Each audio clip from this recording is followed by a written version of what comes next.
पाठ निघालेली आहे आणि या परिवर्तन यात्रेचा महत्वाचा जो उद्देश आहे तो उद्देश हा आहे की या देशामध्ये लोकशाही असून सुद्धा ईव्हीएमच्या माध्यमातून ज्यांना लोक लाईक करत नाही, पसंत करत नाही, जे लोक देशद्रोही आहेत ते लोक या देशाच्या सत्तेवर काबीज आहेत आणि ते फक्त आणि फक्त ईव्हीएम मुळे आहे। मित्रांनो, या कार्यक्रम खूप वेळ चालणार नाही कारण नागपूरच्या इंदोरा ग्राउंडवर 6 ऑक्टोबर नंतर पहिल्यांदा मूलनिवासी नायक, बहुजन नायक माननीय वामन मेश्राम साहेबांची ग्राउंडवर भव्य दिव्य सभा होणार आहे आणि 6 ऑक्टोबरच्या नंतर पहिल्यांदा होणार आहे।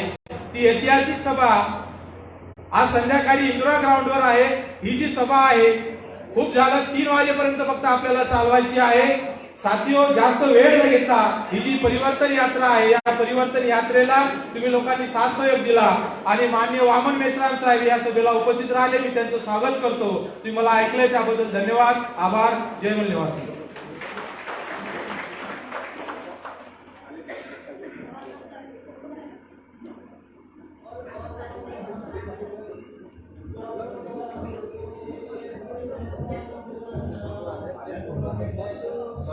या कार्यक्रमाचं उद्घाटन माननीय सुधीर भाऊ बांगुळ करतील अशी मी त्यांना विनंती करतो। सुधीर भाऊ बांगुळ सर।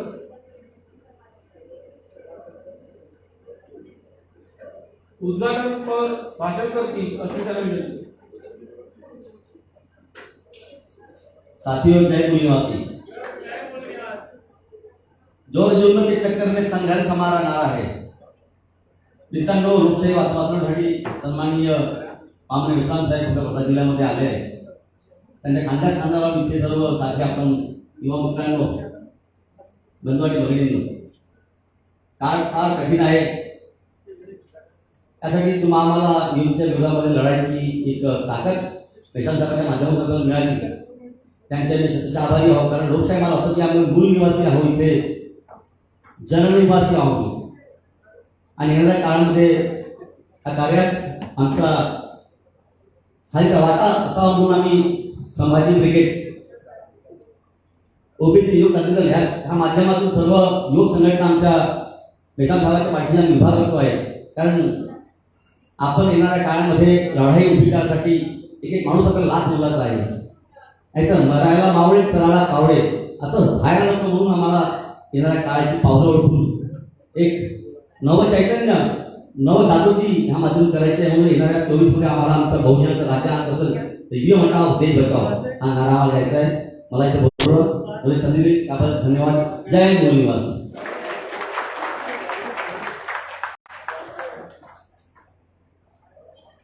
माननीय प्रवीण पेठे सर हे 2 शब्द बोलतील अशी मी त्यांना विनंती करतो।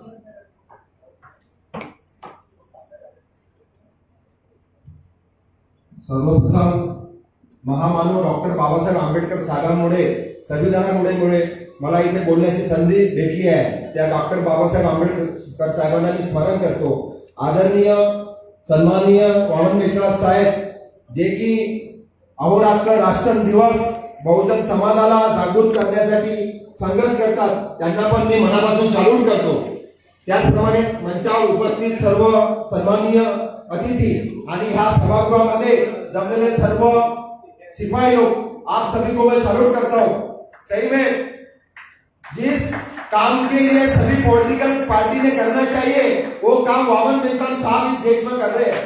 चाहे उन्होंने आरएसएस के खिलाफ नागपुर में युवा आंदोलन हुए, मैंने फेसबुक में देखा था, बहुत सारे लोगों ने समर्थन दिया। और वामन मेश्राम साहब जी, ये आपका एक जुनून है, आपका काम देश लोगों को, मूल निवासी को जिनका हक मिलना चाहिए, उस हक मिलने के लिए आप जो जद्दोजहद कर रहे हैं, इसलिए आप इन सभी लोगों का साथ ये दिल से, ये लोग आए हुए नहीं है, ये सब अपने दिल से आए हुए आपको समर्थन देने के लिए आए। और सही में अपने देश में अमेरिका जो विकसित राष्ट्र है बहुत सारे, वो लोग ईवीएम का यूज नहीं करते हैं और भारत में उसका यूज हो रहा है। ये बहुत ही लज्जास्पद घोषणा है। जब बहुत सारे भारतीय पार्टी का जनमानस का ये कहना है कि बैलेट पेपर से चुनाव होना चाहिए, तो ऐसा ये पार्टियां क्यों नहीं करती है? इसके लिए संशयाची पाल नक्कीच आहे। आणि ह्या सुबोध मोहिते साहेब माझे केंद्रीय मंत्रीचं आगमन झालेलं आहे, त्यांचं पण आम्ही इथे स्वागत करत आहे. आम आदमी पार्टीने दिल्लीच्या विधानसभेमध्ये त्यांचे जे भारद्वाज नावाचे विधायक होते त्यांनी एक डमी ईव्हीएम आणलं होतं और त्या डमी विधेयकाच्या द्वारे ईव्हीएम मध्ये फिक्सिंग करता येते. ईव्हीएमचं मदरबोर्ड है 90 सेकंड में उसको चेंज कर सकते. उन्होंने दिल्ली के विधानसभा में इसको प्रूव करके दिखाया था और चैलेंज भी किया था इलेक्शन कमीशन भारत सरकार को कि आप आइए और मैं आपको इसमें छेड़छाड़ करके दिखाता हूं. लेकिन वो चैलेंज भारत निवडणूक आयोग ने स्वीकार नहीं किया था. इससे साबित होता है कि ईवीएम में छेड़छाड़ की जाती है. और उन्होंने अपनी, और मैं ये भी कहना चाहता हूँ, मैं एक सिपाही हूँ मिसाल साहब, मैं फौज में 21 साल जॉब किया हूँ और मैंने फौज के अंदर भी देखा है जो मूल निवासी लोग होते, किसानों के बच्चे होते, ओबीसी होते, बहुजन समाज का भी सिपाही लड़का ही वहां पे देश की सरहद की रक्षा करता है. और मैं ये भी चाहता हूं कि राजकारण की मुख्य धारा में जो बहुजन समाज है उसको जो भागीदारी मिलना चाहिए, उसको निर्णय लेने की जो आजादी मिलना चाहिए. ये जो सिस्टम बना है पॉलिटिकल पार्टी का, उसके वजह से बहुजन समाज जो आगे आना चाहिए वो आगे नहीं आ रहा है. उसको मौका ही दिया जाता है. अगर वो आगे आने की कोशिश करता है तो उसको दबा दिया जाता है, उसको नेतृत्व क्षमता को दबा दिया जाता है. ऐसे उदाहरण हम महाराष्ट्र के या देश के हर जिले में देखते हैं. जो प्रस्तावित राजघराने हैं उनकी ही वंशावली पॉलिटिक्स में आती है, वही निर्णय लेती है और बहुजन समाज का जो नेतृत्व है उसको मौका नहीं मिलता है. जैसे सुधीर भाऊ पांडुर जैसा व्यक्ति है जो 20-25 साल के जनता के लिए 24 घंटे काम करता है, ऐसे आदमी को आगे मौका मिलना चाहिए. ऐसे हर डिस्ट्रिक्ट में होना चाहिए, हर देश में होना चाहिए. ये मेरा प्रामाणिक मत है, मैं उनकी तारीफदारी नहीं कर रहा हूँ, मैं एक एग्जाम्पल बताया हूँ. उसी तरह अपने देश की मैं कभी सोचता हूँ, बॉर्डर में था तब भी मैं सोचता था साहब जी कि देश की जो इकोनॉमी है वो किसी 4-5% लोगों के साथ इकट्ठा हुई है. उस इकोनॉमी का फायदा हर किसी को मिलना चाहिए, वो भी नहीं मिलता है. मैं कभी ये भी सोचता हूँ कि संसद में जो बड़े बड़े विद्वान लोग होते हैं वो कभी सोचते नहीं है क्या कि जितनी अपने देश की आर्थिक ताकत है वो क्यों हर झोपड़ी में नहीं जाना चाहिए. ऐसा इस देश में क्यों नहीं होता है. यूएनओ जैसी संस्था इस दुनिया में है, वो भी कभी क्यों नहीं सोचते कि इस दुनिया का हर आदमी को पेट भर खाना मिलना चाहिए, हर किस को ढकने के लिए एक झोपड़ी, एक घर होना चाहिए, पहनने के लिए कपड़ा होना चाहिए. जब मैं फौज में था तब बिहार, जब अकेला राज्य था झारखंड, वहां चतरा नाम के डिस्ट्रिक्ट में सर मैं गया था. वहां पे देखा ना हॉस्पिटल है, ना स्कूल है, ना कुछ भी नहीं. वहां पे भारत का जो आजादी का 15 अगस्त भी सेलिब्रेट नहीं होता है. काला झंडा फहराते, क्यों फहराते? नक्सलवादी चळवळ क्यों है? ये सब के लिए कारण है कि भारत के आजादी का सूरज जो हर घर में आना चाहिए था वो हर घर में आज तक पहुंचा नहीं है. इसलिए वामन मेश्राम साहब जैसे आदमी देश की संसद में बोलो कि जो निर्णय अपने अलग अलग प्लानिंग बनाते हैं, जो अभी वर्तमान सरकार है जो नीति आयोग बनाया है, उन्होंने नियोजन आयोग भी खत्म कर दिया है. तो ये सही बात है कि हर चीज को इस देश में नष्ट कर जा रहा है और देश की जो अपने परिक्रमा चल रही है वो हुकुमशाही की तरफ हो रही है. अगर हमको ये हुकुमशाही, हिटलरशाही अगर रोकना है, आरएसएस को रोकना है, ब्राह्मणशाही रोकना है, तो वामन मेश्राम साहब जैसे हजारों लोग हर डिस्ट्रिक्ट में आगे आना चाहिए, तभी हम इस लोगों को रोक सकते हैं. मुझे यहाँ पे बोलने का मौका दिया, इसलिए मैं आप सभी का शुक्रिया अदा करता हूँ. जय हिंद, जय संविधान. धन्यवाद सर. सरांनी एकदम जोरदार आवाजात तुम्ही संपूर्ण माहिती दिलेली आपल्याला. यानंतर ऍडव्होकेट अरविंद ताने सर बोलतील अशी त्यांना विनंती. 2 मिनिटात आपण बोलतो.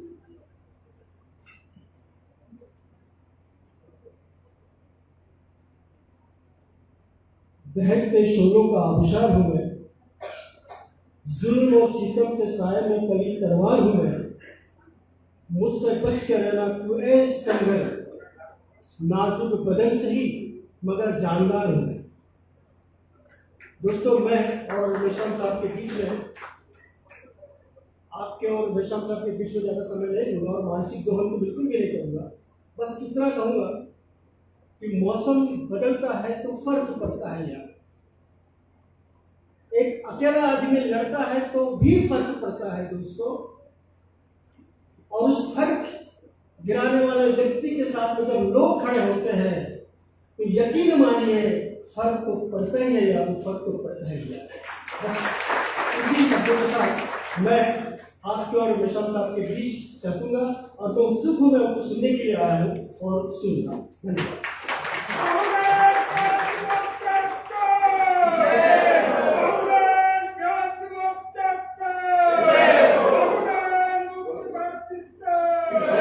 जनआंदोलन निधी ज्यांनी ज्यांनी आणला असेल त्यांनी धर्मी सरांकडे जमा करावा अशी मी विनंती करतो। यानंतर सुबोध मोहिते पाटील सर, माजी केंद्रीय ऊर्जा मंत्री यांचे स्वागत आणि वामन मेश्राम साहेब यांचे स्वागत वाघमारे सर करतील अशी मी त्यांना विनंती करतो।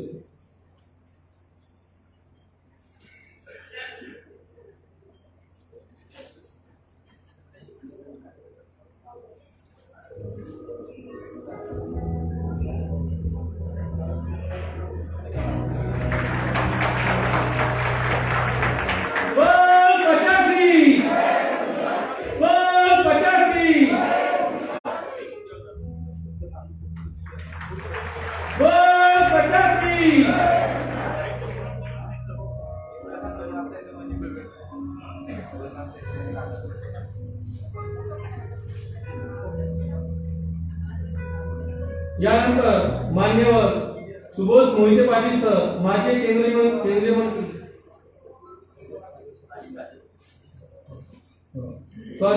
यानंतर राजेश भाऊ राजूरकर हे आपले वक्तव्य मांडतील विचारमंचावर अशी त्यांना विनंती करतो।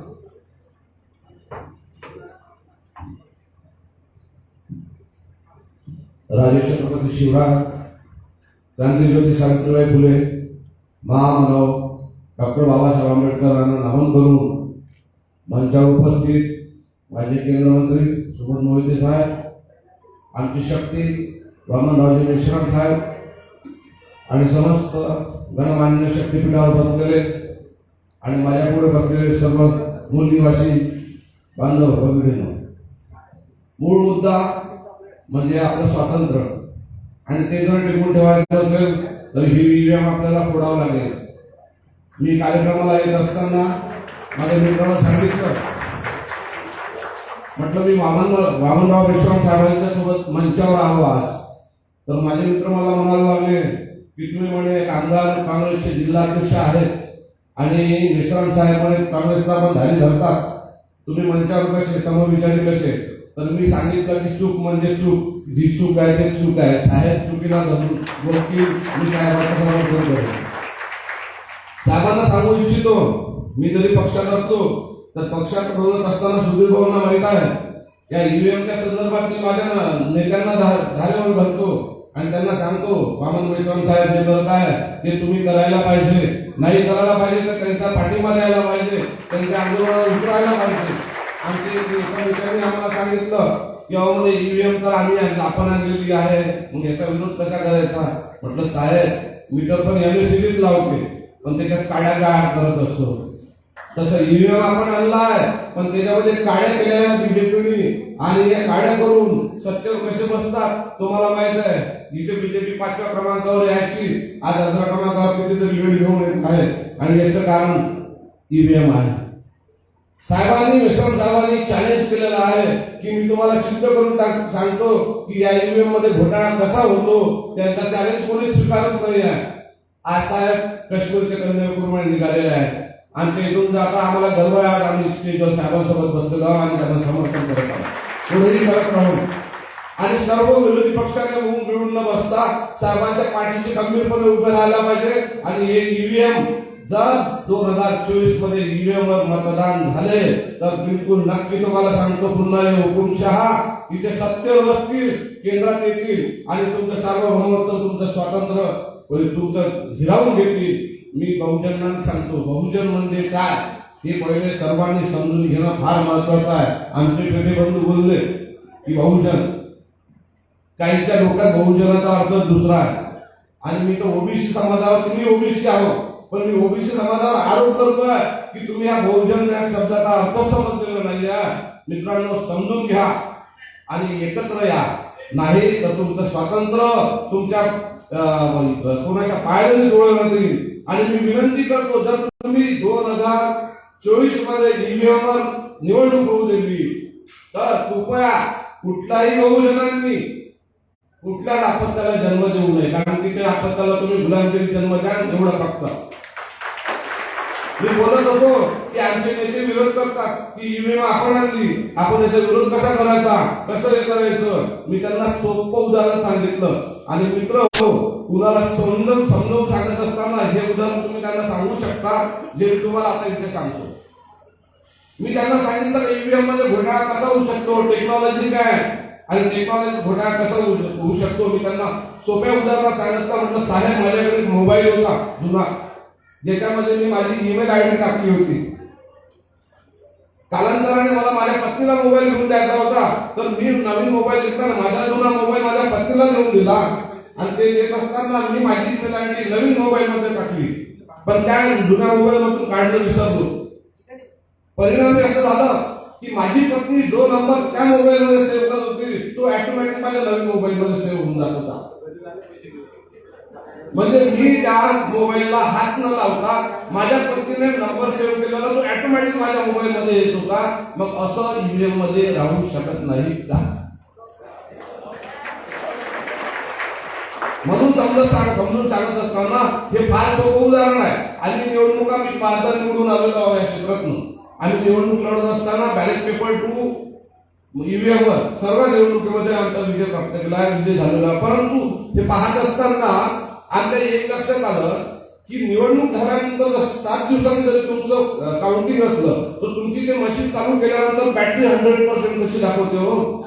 जेव्हा की आपण मोबाईल चार्ज करून ठेवून द्या, यूज नका करू, बंद स्विच ऑफ करून टाका, ठेवून द्या आणि तो स्विच ऑन करा 5 दिवसांनी, त्याची बॅटरी 100% दाखवत नाही. मग या ईव्हीएम मशीनची बॅटरी 100% कशी दाखवते? कित्येक ठिकाणी ईव्हीएम, जो देश ईव्हीएम बनवतो तोच देश ईव्हीएम मतदान करत नाही, तोच निवडणुकीमध्ये ईव्हीएम ला वापरत नाही. म्हणजे असं झालं कोणतरी उंदीर मारायला औषध बनवायचं आणि ते उंदराला चालायचं आणि भारत तेच उंदीर आहे. हे विष आपल्याला कालवलं गेलेलं आहे. म्हणून सांगतो, साहेबांच्या मागे भरघोसपणे उभे राहा आणि आज मुठभर आहोत ही संख्या वाढवा आणि जनजागृती करतो. आणि जिथे बसतो, आज आमचा सकाळपासून 10 वेळा ईव्हीएम मुद्दा असतो आणि 10 लोकांसोबत 10 वेळा चर्चा करतो दिवसातून की जर तुम्ही ईव्हीएम बॅन करण्यासाठी साथ दिला नाही तर तुमचं स्वातंत्र्य धोक्यात आहे, तुम्ही गुलामीत जाल, एवढं नक्की. साधं एखादा तुमचा वार्ड मेंबर असतो, त्याला आपण टोकतो की भाऊ नाली तर तुम्ही इथपर्यंत घेतली होती पण झाली कशी नाही. 100 मीटर नाली लोकेशन टाकलं 25 झालं. तुम्ही याच्यासाठी तुम्ही एक विचार करत नाही की त्याचं कारण काय. त्याचं कारण असं आहे की मी पहिल्या रेल्वेला जेव्हा 2002 ला निवडून आलो होतो तर 2 लाखामध्ये मी 165 मीटर रस्ता केला होता, पण तो आज 2 लाखामध्ये 35 मीटर रस्ता होत नाही. त्याचं कारण असं आहे की सिमेंट महाग झालं. मी कोणत्या मुद्द्यावर येतो बघा. त्याचं कारण असं आहे सिमेंट महाग झालं, प्रत्येक वस्तू महाग झाली. ते का बरं महाग झाली? कारण हे सरकार आलं आणि हे सरकार का बरं आलं? ईव्हीएम मुळे आलं. मग तुमची नाली कशामुळे गेली? ईव्हीएम मुळे गेली. जागृती व्हा. छोट्या छोट्या गोष्टीमधून मी उदाहरण देऊन लोकांना सांगतो की ईव्हीएम मुळे तुमचं काय नुकसान होऊन आलेलं आहे.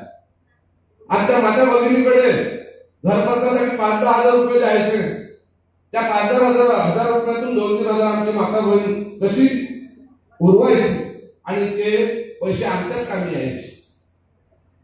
आज सिलेंडर एवढं महाग झालं, 600 रुपयाचं सिलेंडर 1150 रुपये झालं. कुठे उरण आमच्या माता बहिणीकडे? मग हे का बरं झालं? तर हे ईव्हीएम मुळे झालं.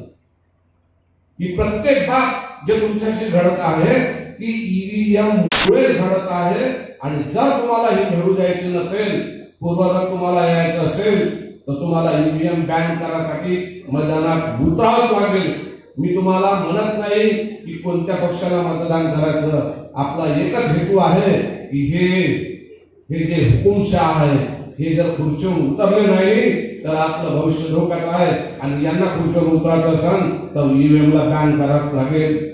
मला इथे बोलावलं, एवढ्या मोठ्या नेत्यांशी इथे मंचावर बसायची मला संधी दिली. माझे 4 शब्द तुम्ही शांतपणे ऐकून घेतले, यासाठी मी सर्वांचे धन्यवाद मानतो आणि मला शब्दाला विराम देतो. जय हिंद. धन्यवाद राजूकर साहेब. यानंतर मान्यवर सुबोध मोहिते पाटील सर हे आपले मत व्यक्त करतील अशी त्यांना विनंती करतो.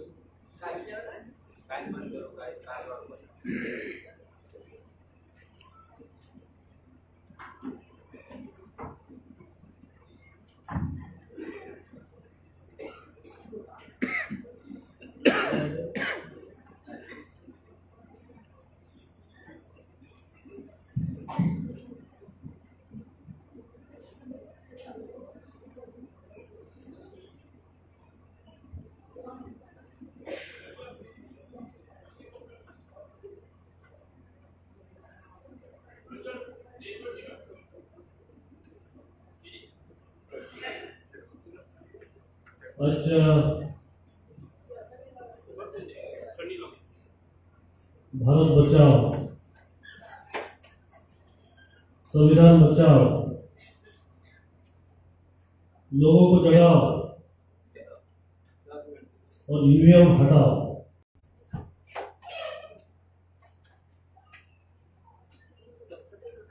एक मिशन आहे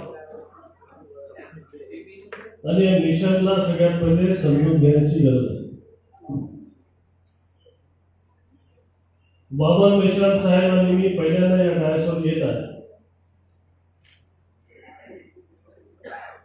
आमचे मित्र गुरुजी सांगितलं, वाघमारे गुरुजी तुम्ही या. काल सकाळी मी मुंबईला गेलो होतो आणि आज सकाळी मेश्राम साहेब मी मुद्दाम या कार्यक्रमासाठी विदर्भ एक्सप्रेसने वर्धेला आलो. यासाठी आलो कि वामन मेश्राम ये कौन है, सबसे पहले इसको समझने की जरूरत है.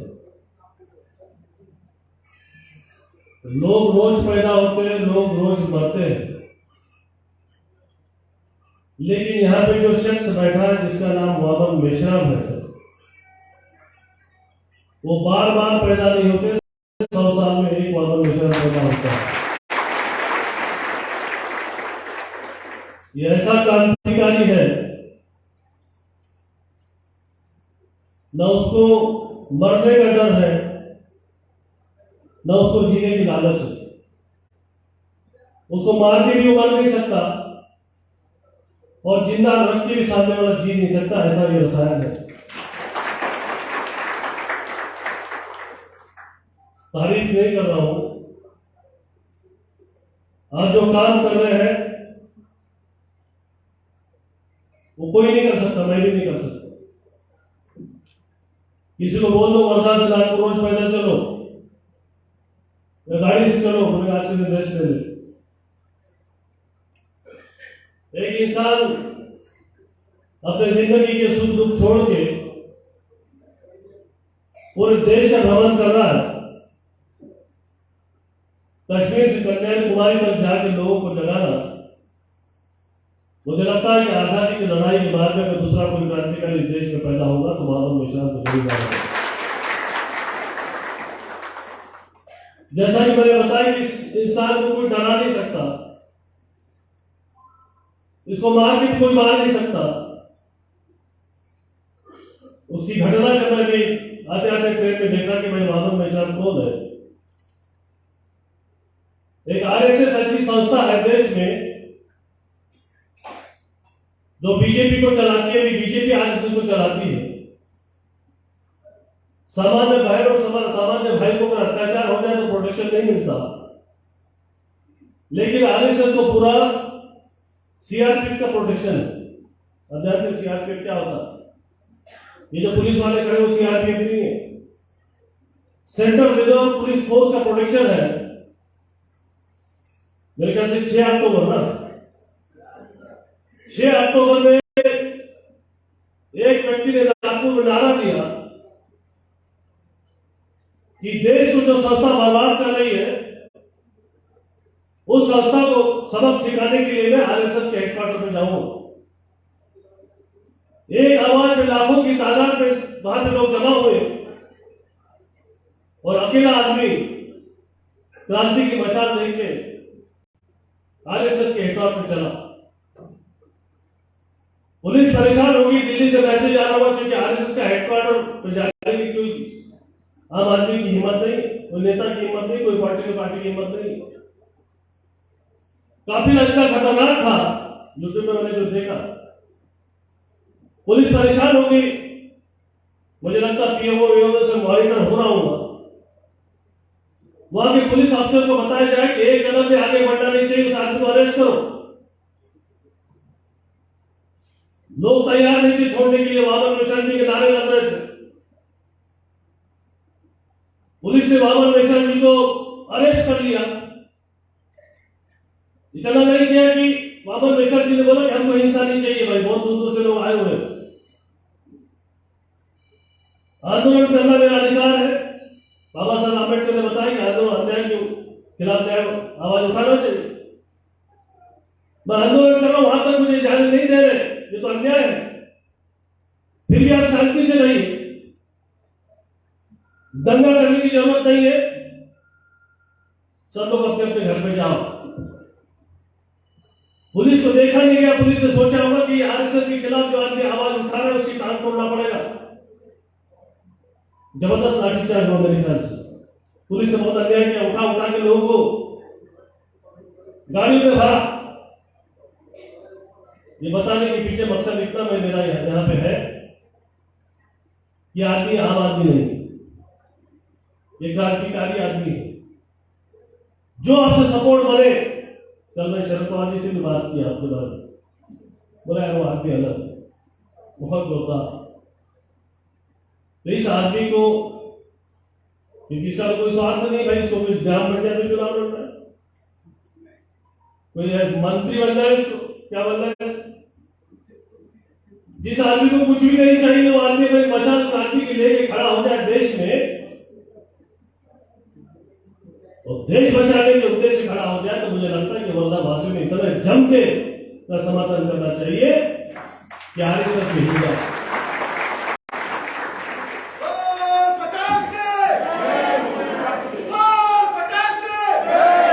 सवाल यह है ईवीएम का, आज होता है ईवीएम का। दो चार सवाल मेरे दिमाग में आ रहे हैं कि जहां पे भी चुनाव, चाहे पार्लियामेंट्री चुनाव, चाहे विधानसभा के चुनाव, आरएसएस को और बीजेपी को वोट मिलता है 20 to 30% टोटल, और 70% वोट जो है बाकी पार्टी सब मिला के लेते हैं, चाहे कांग्रेस, बीएसपी, जितनी भी पार्टी होगी, 23 पार्टी है, 70% वोट की मालिक है 23 पार्टी, और 28-30% की मालिक है बीजेपी। 23 पार्टी ने राष्ट्रपति को यह निवेदन दिया है कि भाई चुनाव बैलेट पेपर से होना चाहिए, क्योंकि हमारा 70% लोग हमारे साथ में है। मेरा सवाल यहाँ पे पंतप्रधान जी को यह है कि जब जनता चाहती है 70% देश की चुनाव बैलेट पेपर से होना चाहिए, तो चुनाव क्यों नहीं हो रहा, ये डायरेक्ट पे से मैं प्राइम मिनिस्टर को सवाल करना चाहता हूं। जैसा भाई साहब ने बताया कि जब अपन कोई भी वोटिंग मशीन पे जाते हैं कि हमारे बहन और भाई के दिमाग ये रहता है जाके फायदा क्या है, फिर भी भाई वाला बोलता है जा लो कर दो मतदान अपने आदमी को। वो भाई बोलते जा तो रही हूं, लेकिन बटन बोलती भी दबा दूंगी, बटन मैं कोई भी दबा दूंगी, लेकिन वोट तो बीजेपी को जाके फायदा क्या। मेरा सवाल यह है बीजेपी को, आपको मशीन चाहिए कि आदमी चाहिए? जिस मतदाता का भरोसा जिस मशीन से उठ गया है, आप भरोसा मशीन पे कर रहे हैं कि मतदान पे कर रहे हैं? इसलिए अगर आपका भरोसा मतदारों पे होता तब ईवीएम मशीन को कभी नहीं लाते। आपने अपने वाइफ का एग्जाम्पल बताया, यहां से हम सैटेलाइट भेज के सैटेलाइट कहां से कंट्रोल होता है? जमीन से होता है। अगली निशानी कहां से कंट्रोल हो रहा था? जमीन से कंट्रोल होता है। बड़े बड़े बैंक से स्कैम, जो हैकर बैंक को स्कैम से पैसे निकाल लेते करोड़ों रुपए, कहां से होता है? घर से। पेगासस नाम सुना? पेगासस इजराइल से बैठ के राहुल गांधी का फोन टैप कर दिया। जब मिसाइल हम धरती से मॉनिटर कर रहे हैं, जब पैसे की सुरक्षा बैंक में नहीं है, और पेगासस जैसा इजराइल में बैठ के फोन टैपिंग कर रहा है, तो ईवीएम को टैंपर करना बहुत ही बड़ी बात है। अरे पैसा आपका सुरक्षित नहीं है बैंक में, ईवीएम क्या चीज है? इसलिए ईवीएम का जो फ्रॉड है वो 100% फ्रॉड है। इसको बैन होना चाहिए। मेरी भूमिका यहां पर मैं स्पष्ट करता हूं। अच्छा, मजे की बात देखो, ईवीएम क्यों इस्तेमाल कर रहे भाई? अमेरिका जैसा, ब्रिटेन जैसा, जापान जैसा देश जो एडवांस कंट्री है, जिसमें टेक्नोलॉजी सबसे वर्ल्ड की सबसे बेस्ट टेक्नोलॉजी है, वो बोलता भैया आपको ईवीएम नहीं चाहिए। राष्ट्रपति का चुनाव 2 महीने चलता है अमेरिका में, आराम से बैलेट पेपर आते, लोग आते, 1-1.5 महीना चुनाव चलता है। बोलता है ईवीएम इसलिए नहीं चाहिए कि ईवीएम टेक्नोलॉजी बेस्ड इंस्ट्रूमेंट है, that can be type on any time by anything. Prime minister of USA का स्टेटमेंट, मेरा भरोसा नहीं है। जब इतने डेवलप कंट्री में ईवीएम को फेंक दिया गया, बैलेट पेपर से चुनाव हो रहा है, गेम देखो क्या है। एक लॉजिक ऐसा दिया जाता है कि ईवीएम का इस्तेमाल इसलिए किया जाता है कि समय लगता है, फटाफट मशीन से हो जाएगा। अरे भाई, यहाँ पे मार्च अप्रैल में चुनाव होता है, यूपी बिहार में नॉर्थ में मई में चुनाव होता है, 2 महीने मशीन आप कारागार में रखते थे बंद करके। अब 2 महीने मशीन अगर गोडाउन में आप रख रहे हैं तो जल्दी चुनाव कहां हो रहा है? वो 2 महीने में क्या हो रहा है किसको पता चल रहा है? खतरनाक साजिश है। बीजेपी पार्टी खतरनाक है। एक तरफ बोलते हैं फ्री एंड फेयर चुनाव, फ्री एंड फेयर इलेक्शंस। अभी आते आते मैं पढ़ रहा था क्रिश्चियन पॉल, एक अप्रैल को चुनाव हुआ और एक गाड़ी घेर दिया लोगों ने। एक गाड़ी घेरा लोगों ने, समझ नहीं आया पुलिस का कि हो क्या रहा है। धीरे धीरे लोग जमा हो गए। किशनगंज की बात है, लोग जमा हो गए और बाद में पता चली क्या वो गाड़ी किसकी है? कृष्णेंदु पॉल नाम का बीजेपी का एमएलए, उसकी गाड़ी है। उस गाड़ी के अंदर एक पोलिंग ऑफिसर बैठा हुआ है, उसके डिक्की में पूरे ईवीएम मशीन लगी हुई है और गाड़ी घेर दिया लोगों ने।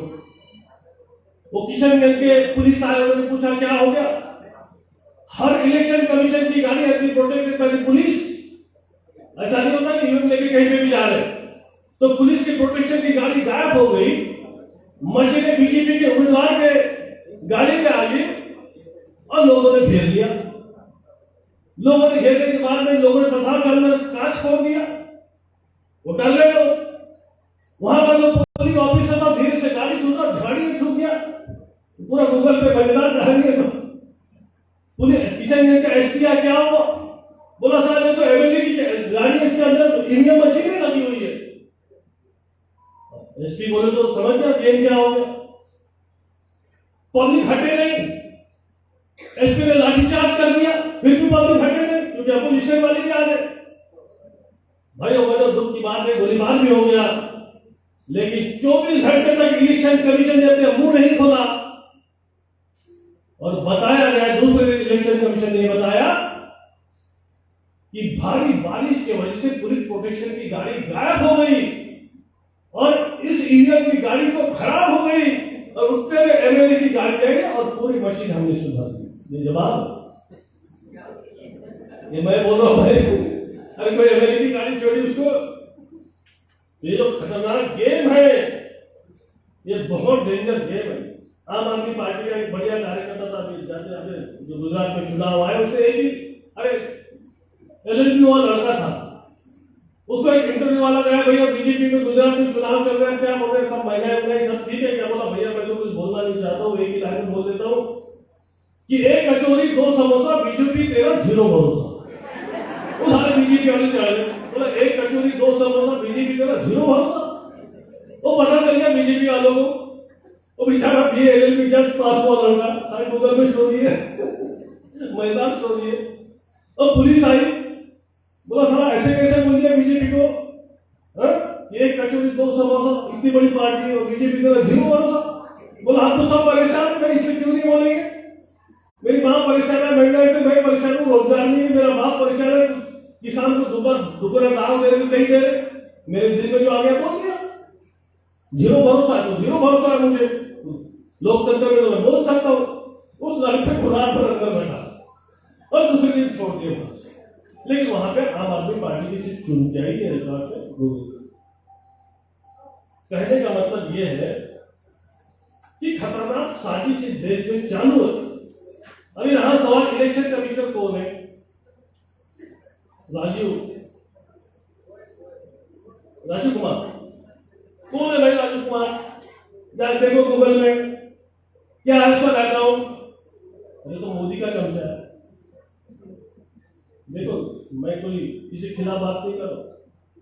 राजीव कुमार ये झारखंड बेस्ड 1980 कैडर का IAS ऑफिसर है जो मोदी के सरकार में सिविल सेक्रेटरी था। अभी तक रोज मोदी जी को मिलता था और जैसा रिटायरमेंट हो गया दूसरे दिन से उसको इलेक्शन कमीशन बना दिया। अब जो रिटायरमेंट होने के बाद में तो उसको रोजी रोटी किसी ने दे दिया, वो जिसका नमक खाएगा उसकी तरफदारी करेगा या हमारी तरफदारी करेगा? भाई थक जाने वाला आपने उसको दर्जा दे दिया पूरा। बहुत खतरनाक साजिश चले, सिलसिला की हालत बहुत खराब है, उसी की वजह से हालत खराब है। आपको पता होगा कि पार्लियामेंट में मैं जब था एक अमेंडमेंट लाया गया जिसमें ये बताया गया कि कोई भी पार्टी के जितने भी लोग पार्टी छोड़ के जाए उनको ओरिजिनल पार्टी नहीं दी जाएगी। This is the 10th amendment in the constitution कि कोई भी पार्टी छोड़ के चले जाए उसको ओरिजिनल पार्टी का नाम नहीं दिया जाएगा। तुम अपनी पार्टी बनाओ, कोई भी पार्टी में चले जाओ, मनसे में चले जाओ, बीजेपी में कहीं भी चले जाओ। अरे जिसके बाप ने पार्टी दी हो तुम्हारे बाप की कैसी होगी? इस इलेक्शन कमीशन ने जो गद्दारी की उसका सबक, और इसी पीछे बीजेपी भी उसको सबक जनता सिखाएगी। इस फोरम से मैं यहां पर बोलना चाहता हूं। सिंपल साहब ने स्टेटमेंट दिया, बहुत बढ़िया स्टेटमेंट दिया। बोला आप समझ रहे हो कि मैं शिवसेना को बचाने के लिए कोर्ट में खड़ा हूं। चीफ जस्टिस इससे पहले जो था रमन, बोला देखो रमन्ना साहब, you are the chief justice of India, standing in front of you not to save the Shiv Sena party, I am here to save the constitution of India written by Baba Saheb Ambedkar. एक पार्टी को बचाने के लिए नहीं, मैं देश को बचाने के लिए खड़ा हूं। अगर आप एक पार्टी को बचाने के लिए दूसरे पार्टी में अन्याय करेंगे, it will be Breach of the constitution of India. ये स्टेटमेंट है सिंपल साहब कि शिवसेना बचाना, ये मैं उनका वकील तो हूं ही, लेकिन उसके खिलाफ अगर ये चले जाता है तो बाबा साहब आंबेडकर ने जो कॉन्स्टिट्यूशन बनाया है उसके खिलाफ आपका डिसीजन होगा, समझ जाना। लास्ट डे का स्पीच देख लीजिए आप रमन्ना जी का। Last day Ramanna, chief justice of India Ramanna अपने स्पीच में क्या बोल रहे हैं कि brothers and sister I am very sorry. आज तक इंडिया के हिस्से में कोई चीफ जस्टिस ऑफ इंडिया ने सॉरी नहीं बोला कि मुझे माफ कर दो, मुझे माफ कर दो कि कुछ ऐसी बातें थी जो मैंने अपने कैरियर में नहीं कर पाया। समझ गया क्या बोल रहा है? बात मुझे माफ कर दो यार, मेरी कुछ मजबूरी होगी जो मैं नहीं कर पाया, मुझे जाने दो। ये हालत इस देश की। सवाल अब ये है कि हमको क्या करना है। बस इतनी बात करके मैं भाषण खत्म कर दो। क्या करना है हमको? इस माहौल में क्या करना है? तो लड़ रहा है, जान दे देगा यार। उम्र होती कितनी है? और 29 साल और कितना जान दे दे। गेम को समझना है। गेम ऐसा, बीजेपी खतरनाक जो पार्टी है, जो आरएसएस चलाती है, जो बहुजन समाज से कोई लेना देना नहीं है, वो बहुजन समाज को, गरीब लोगों को गेम में फंसा दिए। क्या बोल रहे थे कि भैया हम तो सबको फ्री अनाज दे रहे हैं, 5 किलो अनाज फ्री दे रहे सबको। अरे 2 रुपए किलो अनाज 5 किलो देगा, कितने रुपए होंगे भाई साहब? 10 रुपए का अनाज फ्री दे रहे और सिलेंडर कितने में दे रहे? अरे 10 रुपए फ्री में 800 रुपए में मार रहे। ये गेम है कि नहीं है? उनको ये बोलना चाहिए हमको अनाज फ्री नहीं चाहिए भाई साहब, हमको सिलेंडर 400 रुपए में दे दो, अनाज हम खुद ले आएंगे। सही है कि नहीं? क्यों बाबू साहब, तुम लोग अनाज हम लाएंगे, 400 में सिलेंडर तो दे दो। ये गेम म्हणण्याचा मुद्दा असा आहे की 2 गोष्टी या कार्यक्रमातून घेऊन जायच्या. एक तर बहुजन समाजाने कट्टरवादी आरएसएस आणि बीजेपी के विरोधात उभं राहिलं पाहिजे. लक्षात ठेवा, एक ऐसा स्पिरिट बनाना पड़ेगा कि जो आरएसएस संगठन में एक बहुजन समाज के आगे आरएसएस का प्रमुख बना असता तब अरे सब संघ चालक कोई बना गया, अरे ब्राह्मण के अलावा कोई ओबीसी समाज का बना, तेरी माइंड कुंडली एससी बना के कोई, ये मूल ब्राह्मण समाज ओबीसी समाज का जो इस्तेमाल कर रहा है उसको रोकना पड़ेगा.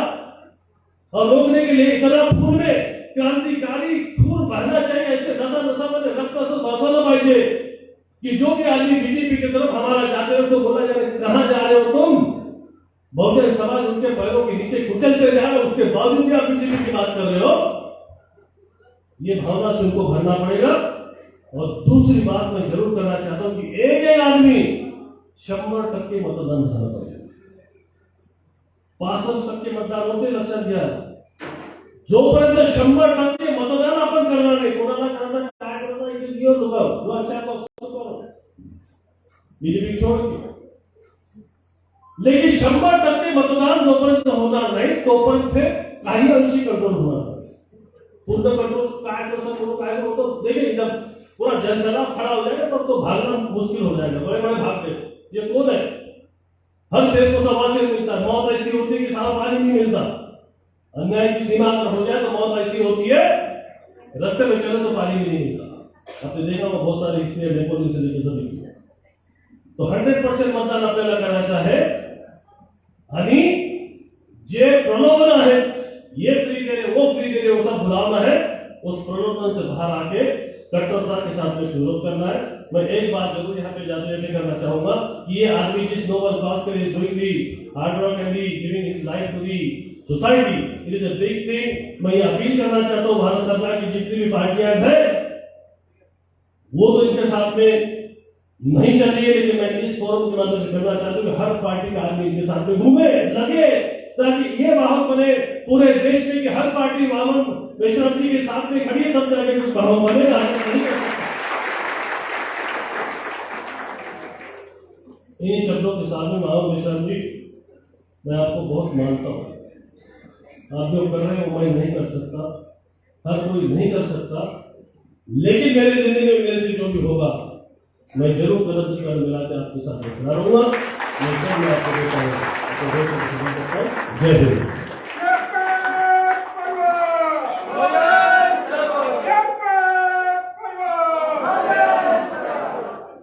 धन्यवाद सुबोध मोहिते सर. यानंतर जनांदोलन निधीची घोषणा करतील प्राध्यापक लोहे सर, अशी त्यांना विनंती करतो. ईवीएम भांडाफोड़ राष्ट्रव्यापी परिवर्तन यात्रा पार्ट 2 आदरणीय माननीय मोहम्मद साहब के नेतृत्व में पूरे भारत में ये परिवर्तन यात्रा शुरू हो चुकी है. कन्याकुमारी से लेकर कश्मीर तक पार्ट 2 ये परिवर्तन यात्रा चलेगी. उसके राष्ट्रव्यापी जन आंदोलन के प्रवर्तक माननीय मोहम्मद साहब आज की इस नई सभा के जो उद्घाटक है माननीय सुबोध मोहिते पाटिल साहब, बहुत अच्छा स्पीच रखा, हमारा हौसला अफजाई किया. संगठन की ओर से हम लोग शुक्रिया अदा करता है. उसके साथ साथ वर्धा के जितने भी हमारे सहयोगी साथी है, पदाधिकारी है, जो इस विचार मंच को हमारे साथ शेयर कर रहे हैं, अपनी बात उन लोगों ने रखी है. साथियों, विषय बहुत गंभीर है, तो इस विषय को लेकर हमारे पदाधिकारी और कार्यकर्ता 8 तालुका में घूमकर जो ह्यूमन रिसोर्स और फाइनेंशियल रिसोर्स संगठन को खड़ा करने के लिए, उसके वार्ड विस्तार के लिए आपको आवश्यकता होता है। कार्यकर्ता घूमे और उन्होंने खर्चा निकालकर करीबन 50,000 रुपए का राष्ट्रव्यापी जन आंदोलन निर्माण निधि को यहाँ पर सबमिट कर रहे हैं। तो मैं वर्धा जिले के सभी सहयोगी संगठनों के पदाधिकारियों को रिक्वेस्ट करता हूँ कि वो स्टेज पर आए और 50,000 रुपए का राष्ट्रव्यापी जन आंदोलन निर्माण निधि, राष्ट्रव्यापी जन आंदोलन निर्माण निधि के प्रवर्तक माननीय बाबा मेश्राम साहब को सुपुर्द करेंगे। वर्धा, देवली, कुलगांव, ठिकरघाट, सेलू, समुद्रपुर, आरवीआरसी, कारंजा, सभी तालुका के जितने भी पदाधिकारी हैं, सभी महिला पुरुष कार्यकर्ता यहाँ ये राष्ट्रव्यापी जन आंदोलन निर्माण निधि सपोर्ट करने के लिए मंच पर आएंगे, ऐसे रिक्वेस्ट करता हूँ। सभी कार्यकर्ता भारत मुक्ति मोर्चा, बहुजन क्रांति मोर्चा, राष्ट्रीय पिछड़ा वर्ग मोर्चा, छत्रपति क्रांति सेना, भारतीय विद्यार्थी युवा बेरोजगार मोर्चा, बुद्धिस्ट इंटरनेशनल नेटवर्क, बहुजन मुक्ति पार्टी के तमाम पदाधिकारी कार्यकर्ताओं को अनुरोध है कि बहुत समय न गवाते हुए तत्काल विचार मंच पर आए। जोरदार तालियों के साथ में स्वागत किया जाए। 50,000 रुपए का राष्ट्रव्यापी जन आंदोलन निर्माण निधि प्रस्तुत किया जा रहा है।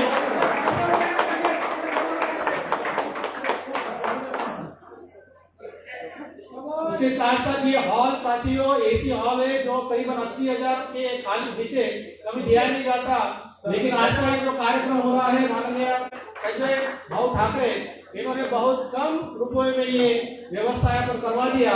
मैं भारत मुक्ति मोर्चा, बहुजन क्रांति मोर्चा की ओर से उनका भी शुक्रिया अदा करता हूँ। धन्यवाद। यानंतर माननीय वामन मेश्राम साहेब हे आपल्याला मार्गदर्शन करतील अशी त्यांना विनंती करतो।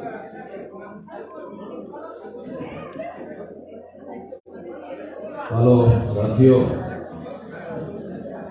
काफी समय हो गया है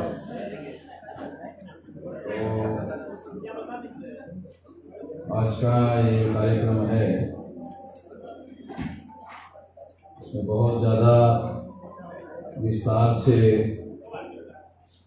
बात मैं नहीं करने वाला हूँ, मगर जो महत्वपूर्ण और मोटी बात है वो मैं खास तौर पर आप लोगों को बताना चाहता हूँ। साथियों, ईवीएम भंडाफोड परिवर्तन यात्रा का सुरू करण्यात आलेली आहे। तर 8 ऑक्टोबर 2013 ला सुप्रीम कोर्टाने ईव्हीएम मशीनच्या विरोधामध्ये निर्णय दिला। त्या निर्णयामध्ये सुप्रीम कोर्टाचं असं म्हणणं आहे की ईव्हीएम मशीनच्या माध्यमातून फ्री, फेअर अँड ट्रान्सपरंट निवडणुका होऊ शकत नाही। फ्री म्हणजे भ्रष्टाचार मुक्त होऊ शकत नाही, फेअर म्हणजे निष्पक्ष होऊ शकत नाही आणि ट्रान्सपरंट म्हणजे पारदर्शी होऊ शकत नाही, असा निर्णय सुप्रीम कोर्टाने दिला। आणि सुप्रीम कोर्टाने दिलं असल्यामुळे आता दुसऱ्या कुठल्याही माणसाला ईव्हीएम मध्ये घोटाळा होतो हे सिद्ध करण्याची आवश्यकता नाही। हे पहिल्यांदा समजून घ्या। भारतातल्या कुठल्याच नागरिकाला आता ईव्हीएम मध्ये घोटाळा होतो हे सिद्ध करण्याची आवश्यकता संपलेली आहे। तर ते सिद्ध करण्याचं काम सुप्रीम कोर्टाने निर्णय घेऊन सिद्ध केलेला आहे। 8 ऑक्टोबर 2013 ला हा जो निर्णय देण्यात आला त्यासाठी डॉक्टर सुब्रमण्यम स्वामी आणि जीव्हीएल नरसिंहराव यांनी हे सर्व पुरावे घोटाळ्याचे सुप्रीम कोर्टाला दिले आणि त्या पुराव्याची छाननी करून सुप्रीम कोर्टाने हा निर्णय दिलेला आहे की ईव्हीएम मशीनच्या माध्यमातून फ्री, फेअर अँड ट्रान्सपरंट निवडणुका होऊ शकत नाही। आता महत्वपूर्ण मुद्दा काय आहे? जसं या ठिकाणी एका व्यक्तीच्या माध्यमातून असं सांगण्यात आलं की तुम्ही त्या कार्यक्रमाला का जातात, ते तो वामन मेश्राम काँग्रेसच्या विरोधामध्ये बोलतात असं एका वक्त्यांच्या माध्यमातून बोलण्यात आलेलं आहे. ईव्हीएम मशीन भारतामध्ये आणण्याचं श्रेय काँग्रेसला आहे, ते काँग्रेसचे लोक मानतात. तर त्याबद्दल त्यांच्या प्रामाणिकपणाबद्दल त्यांची प्रशंसा करायला पाहिजे की ते कमीत कमी हे कबूल करतात की त्यांनी ईव्हीएम मशीन आणली.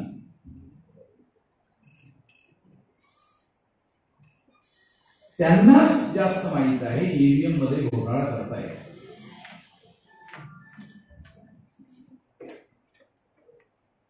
कारण ईव्हीएम मशीनच्या बॅकग्राऊंड मध्ये काय की या देशामध्ये कांचनजींनी एक नारा दिला होता, वोट हमारा राज तुम्हारा, नहीं चलेगा नहीं चलेगा. हा नारा दिल्यानंतरच काँग्रेसच्या हायकमांडच्या लोकांनी असं ठरवलं की इतका सोपा नारा आहे, हा सर्व माणसाला कळणार आहे, त्यामुळे जर आपण याला थोपवलं नाही तर या देशामधील आपलं राज्य हे संपुष्टात येईल. ते थोपवलं पाहिजे म्हणून ईव्हीएम मशीन आणण्यात आली.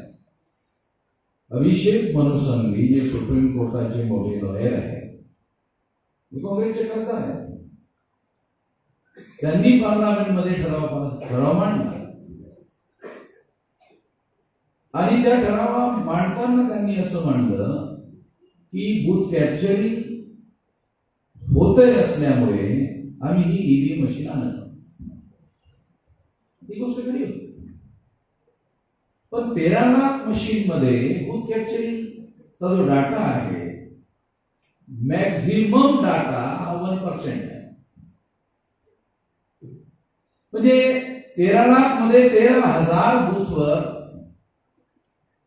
बूथ कॅप्चरिंग चा रेकॉर्ड अवेलेबल आहे. परंतु ईव्हीएम मशीनमुळे 100% घोटाळा प्रत्येक बूथवर करता येतो. बॅलेट पेपर मध्ये 1% करता येतो आणि ईव्हीएम मध्ये 100% करता येतो. पण हा प्रस्ताव चांगला आहे असं म्हणून अटल बिहारी वाजपेयी हे विरोधी पक्ष नेते होते, त्यामुळे त्यांनी काँग्रेसला समर्थन दिलं आणि हा ईव्हीएमचा प्रस्ताव पारित झाला. 99 ला अटल बिहारी वाजपेयी प्रधानमंत्री झाले आणि 2004च्या निवडणुका अटल बिहारी वाजपेयीच्या नेतृत्वामध्ये लढवण्यात आल्या. त्यांना माहित नव्हतं ईव्हीएम मध्ये घोटाळा करतायत आणि त्यांनी मशीन आणली.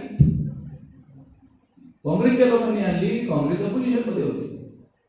2004 मध्ये घोटाळा करून काँग्रेसच्या लोकांनी निवडणुका जिंकल्या, त्यांना माहित होतं. 2009 ला सुद्धा काँग्रेसनी घोटाळा करून निवडणुका लढवल्या, जिंकल्या, सरकार बनवलं. मला असं म्हणायचं आहे की जे काँग्रेसचे जिल्हा स्तरावरचे कार्यकर्ते असं म्हणतात की आपण आणली, मी त्या जिल्हा स्तर देशभरातल्या जिल्हा स्तराच्या कार्यकर्त्यांना विचारतो, तुमच्या केंद्रातल्या लोकांनी काँग्रेसच्या तुम्हाला विचारलं? तुम्ही आणली म्हणजे काँग्रेसच्या जिल्हा स्तरावरच्या लोकांना एक काँग्रेसच्या हायकमांडने विचारलं, तुम्ही आणली म्हणजे जिल्हा स्तरावरच्या एकाही कार्यकर्त्याला काँग्रेसच्या यासाठी जबाबदार धरलं जाऊ शकत नाही. याला जिल्हा स्तरावरचे कुठलेही कार्यकर्ते जबाबदार नाहीत काँग्रेसचे.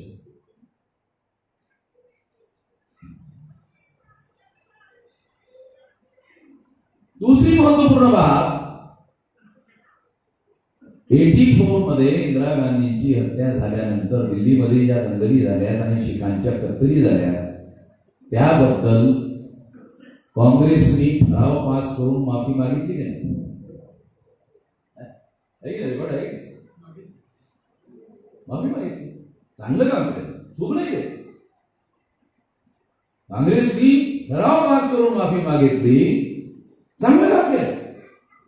चुका जर देशासाठी हानिकारक असतील त्याबद्दल माफी मागणे चूक नाही.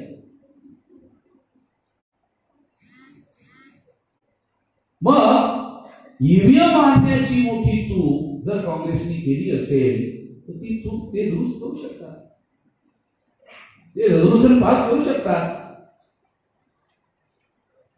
ते काँग्रेसच्या लोकांचा धुरेला धुरा वाहून मेजराला लागलेला नाही की त्याच्यामुळे वाहन मेजरांचं काँग्रेसचं काय भांडण आहे.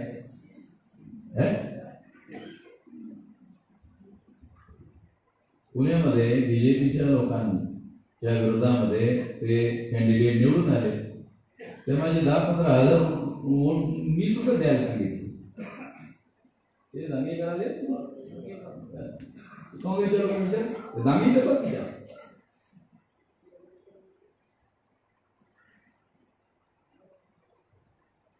कशासाठी त्यांना ओळखले आम्ही? की काही ठिकाणी राज्य सरकार बीजेपीचं असताना, होम मिनिस्टर फडणवीस असताना काही ठिकाणी आम्हाला कार्यक्रम संविधानाच्या 19 आर्टिकलनुसार अनुमती असताना सुद्धा फ्रीडम ऑफ स्पीच आणि फ्रीडम ऑफ एक्सप्रेशन असताना अनुमती नाकारली. म्हणून ह्यांना धडा शिकवला पाहिजे म्हणून त्यांना आम्ही समर्थन दिले. तेव्हा मला महत्वपूर्ण मुद्दा या संदर्भामध्ये असं सांगायचं आहे की 2024च्या निवडणुकांमध्ये बीजेपीला हरवलं पाहिजे. चांगली योजना आहे, चांगली रणनीती आहे, बीजेपीला हरवलं पाहिजे. मग काँग्रेसला माझी मदत नाही आहे पाहिजे का? काँग्रेसच्या लोकांना काय किती अक्कल आहे काय म्हणत होत नाही. मी त्याचे पैसे मागून राहिलो का? आरबीआय लोक त्याचे पैसे घेतात त्याचे. मला लोक 1.5 लाख 2 लाख 3 लाख देतात. लोक देतात, लोकांची चळवळ चालवतो मी.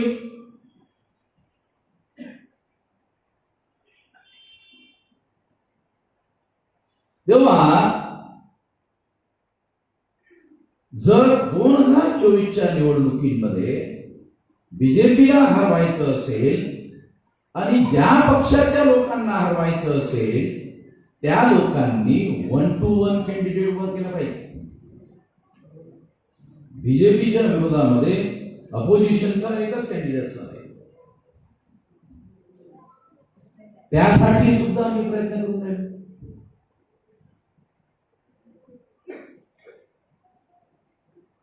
ते बीजेपी लोकांना माहिती आहे. ते बीजेपी पासून मी काय लपून ठेवलं नाही. तुमच्या विरोधामध्ये 2024च्या निवडणुकीमध्ये 1 to 1 कॅन्डिडेट असला पाहिजे. त्यासाठी आम्ही सुद्धा संपूर्ण देशभर कमीत कमी 500 मतदारसंघामध्ये तर आम्ही आहोत. 543 पैकी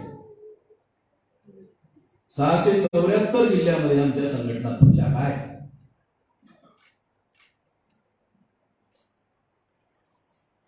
तेव्हा EVM machine free fair transparent निवडणुका करू शकत नाही असं सुप्रीम कोर्टाचं म्हणणं असल्यानंतर आणि सुप्रीम कोर्ट कॉन्स्टिट्यूशनल कोर्ट असल्यामुळे, संवैधानिक न्यायालय असल्यामुळे त्यांनी दिलेला निर्णय कायद्याचा दर्जा असतो, त्याला कायद्याचा दर्जा असतो. त्यामुळे दुसऱ्या कुठल्याच माणसाला ही गोष्ट सिद्ध करण्याची आवश्यकता नाही. ते देशाच्या संवैधानिक कोर्टाने सिद्ध केले. फ्री फेअर अँड ट्रान्सपरंट निवडणुका होऊ शकत नाहीत. या तीनही शब्दाचा अर्थ, एकत्रित अर्थ ईव्हीएम मध्ये घोटाळा होतो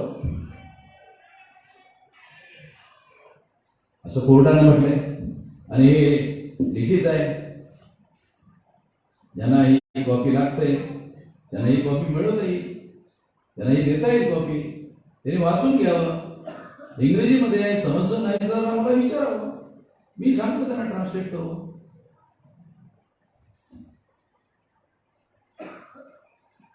आणि मग सुप्रीम कोर्टाने असा निर्णय दिला घोटाळा होतो, हा घोटाळा थांबवला पाहिजे. मग सुप्रीम कोर्टाने दुसरा निर्णय घेतला की घोटाळा थांबवण्यासाठी पेपर ट्रेल मशीन लावली पाहिजे. म्हणजे 2004ला एकच मशीन होती ईव्हीएम, 2009ला एकच मशीन होती ईव्हीएम, पण 2014ला 2 मशीन झाले, एक ईव्हीएम आणि एक पेपर ट्रेल. आता या संबंधामध्ये मी थोडं तुम्हाला सांगू इच्छितो, कारण हे सांगणं आवश्यक आहे, कारण हे आपल्या बहुतांश लोकांना कळत नाही. पूर्वी बॅलेट पेपर होता, तेव्हा मी तुम्हाला बॅलेट पेपर, ईव्हीएम आणि पेपर ट्रेल ह्या तीनही निवडणुकीची जी प्रक्रिया आहे ती कशी चालत होती म्हणजे तुम्हाला कंपॅरेटिव्हली कळेल, तुलनात्मक कळेल, समजेल. मला समजायचं नाही, मला समजलेलं आहे हे देशातल्या लोकांना या बाबतीमध्ये काहीच माहिती नाही, म्हणून मी हे बारीक सारीक बाबी लोकांना समजून सांगतो. टेक्निकल बाबी आहे. पूर्वी जेव्हा तुम्ही बॅलेट पेपरवर मतदान करत होता तेव्हा तुम्ही बूथवर जात होता, निवडणूक आयोगाचे कर्मचारी तुम्हाला बॅलेट पेपर देत होते. बॅलेट पेपर दिल्यानंतर तुम्ही काय करत होता? मतदार म्हणून तुम्ही बघत होता कोण कॅन्डिडेट आहेत, त्या कॅन्डिडेटचे नाव होतं. मग निवडणूक निशाण कोणतं आहे? गदा, घोडा, सुवर, कुत्ता. तुम्हाला माहिती आहे असे निवडणूक निशाण नसतात, मला पण माहिती. समजावून सांगण्यासाठी उदाहरण देऊ. उदाहरण द्यायला काय होतं? चटकन लक्षात येतं. उदाहरण देण्यासाठी फिर आप सोचते थे किसको वोट दे, किसको वोट दे, किसको वोट दे, चलो इस बार कुत्ते को वोट दे दिया. मग तुम्ही त्यावेळेस ते स्टॅम्प होता, अरे शाई नाही, मग तुम्ही ते अशी शाई घासून लावण्याचा प्रयत्न करत होता. हा, शाई लागलेली आहे. मग ज्या ठिकाणी कुत्र्याचं ते निशाण होतं त्या ठिकाणी तुम्ही ते लावता. हा, बरोबर लागलेलं आहे. आणि मग तुम्ही काय करत होता? हे अशा पद्धतीनं फोल्ड करत. हे मोठं आहे, हे पण मोठं आहे, हे पण मोठं आहे, थोडं लहान करावं लागेल, कारण बॅलेट बॉक्स मध्ये टाकावं लागणार आहे. मग असं लहान करून तुम्ही बॅलेट बॉक्स मध्ये टाकत होता आणि टाकल्यानंतर निश्चिंत होऊन तुम्ही आपल्या घरी वापस जात होता. असा विचार करत जात होता की मला त्या कुत्र्याला मतदान टाकायचं होतं, त्याला मतदान बरोबर टाकण्यात आलेलं आहे, त्याच्याच नावावर पडलेलं आहे, कुण्या दुसऱ्या माणसाला ते गेलेलं नाही आहे, अशी खात्री तुमच्या मनाला होत होती. आणि मग तुम्ही निश्चित होऊन घरी जात होता. आता ईव्हीएम आता ईव्हीएम आला 2004ला ईव्हीएम आलंय, मग तुम्ही बटन दाबले. तेव्हा 2004ला ईव्हीएम मशीन होतं, त्यामध्ये तुम्ही पंजा, हाती, सायकल, कमल का फूल यापैकी कुठल्याही निवडणूक निशाणावर जर तुम्ही बटन दाबलं तर तो स्टॅम्प लागलेलं दिसायला पाहिजे डोळ्यांनी ईव्हीएम मशीन मध्ये. 2004च्या ईव्हीएम मशीन मध्ये ते दिसत नव्हतं. म्हणून सुप्रीम कोर्टाने या जजमेंट मध्ये लिहिलं की ईव्हीएम मशीन ट्रान्सपरंट नाही आहे, म्हणजे मराठीमध्ये पारदर्शी नाही आहे. पारदर्शी म्हणजे हे मला दिसत नाही आहे. 2004च्या ईव्हीएम मशीन मध्ये तुम्ही ज्याच्यावर बटन दाबत होता ते दिसत 4ला दिसलं नाही. अटल बिहारी वाजपेयीच्या नेतृत्वामध्ये ते निवडणुका लढले होते, त्यांनी घुटण्याला प्लॅस्टिक लावले होते, तरी ते अडवाणीला प्रधानमंत्री पद द्यायला तयार नव्हते. ते जेव्हा हारले तेव्हा मग दुसऱ्या निवडणुकीमध्ये अडवाणीला मोकळी जागा झाली आणि मग 2009च्या निवडणुकीला अडवाणींना प्रधानमंत्री पदाचं कॅन्डिडेट बनवण्यात आलं. मग अडवाणी हारले, अडवाणी हारले तेव्हा अडवाणी विचारते कसे हारायला नको. मग त्यांनी डाटा गोळा केला तर डाटामध्ये त्यांच्या असं लक्षात आलं की याच्यामध्ये घोटाळा झालेला आहे. डॉक्टर सुब्रमण्यम स्वामी आणि जी नरसिंहरावनी तो डाटा अडवाणीला दिला. अडवाणीला बघितल्यानंतर अडवाणीने घोषणा केली की या ईव्हीएम मशीनचा पर्दाफाश करण्यासाठी, बंडफोड करण्यासाठी मी देशभर आता रथयात्रा काढणार. कारण अडवाणीजवळ एकच कार्यक्रम होता, काही झालं रथयात्रा, काही झालं रथयात्रा, काही झालं तर यात्रा, तो म्हणजे रथयात्रा काय. दुसरी गोष्ट आहे, डॉक्टर सुब्रमण्यम स्वामी आणि ह्या लोकांनी जेव्हा कोर्टामध्ये केस दाखल केली तेव्हा कोर्टानं नोटीस इश्यू केली. सेंट्रल गव्हर्नमेंट काँग्रेसचं काँग्रेसला नोटीस गेली तर नोटीस बरोबर पुरावे पण गेले. तुम्हाला बरेच बहुतांश लोकांना माहित आहे की नाही माहित आहे की जेव्हा अपोजिशन पार्टीला नोटीस दिली जाते तेव्हा ते पुरावे दिले जातात, म्हणजे त्यांना काय म्हणायचं आहे त्यांना उत्तर कोर्टामध्ये देता येईल.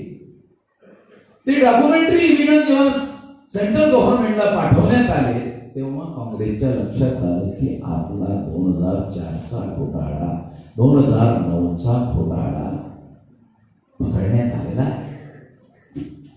अजून ना त्यांचे काँग्रेसचे लोक काय म्हणतात, नाही ते वामन मेश्राम काँग्रेसच्या विरोधामध्ये बोलतात, यांनी त्यांना काय विचारलं पाहिजे, आपण घोटाळा केला का. ते बोलतात नाही बोलत, हा दुसऱ्या नंबरचा प्रश्न आहे. तिसऱ्या नंबरचा, आपण घोटाळा केला का. मला तर सांगू नये, तुम्ही वामन मेश्राम पासून लपवून ठेवा, मला काढण्याचा अधिकार मला तर सांगा. म्हणजे मी आतल्या आत्ता माहिती असू द्या. आणि जर समजा काँग्रेसच्या लोकांनी कबूल केले हा घोटाळा केला, मग काँग्रेसच्या विरोधामध्ये वामन मेश्राम बोलतो त्याच्यामध्ये चूक काय, चूक काय. म्हणजे मी तुम्हाला समजून यावरून या गोष्टी समजून सांगून राहिलो.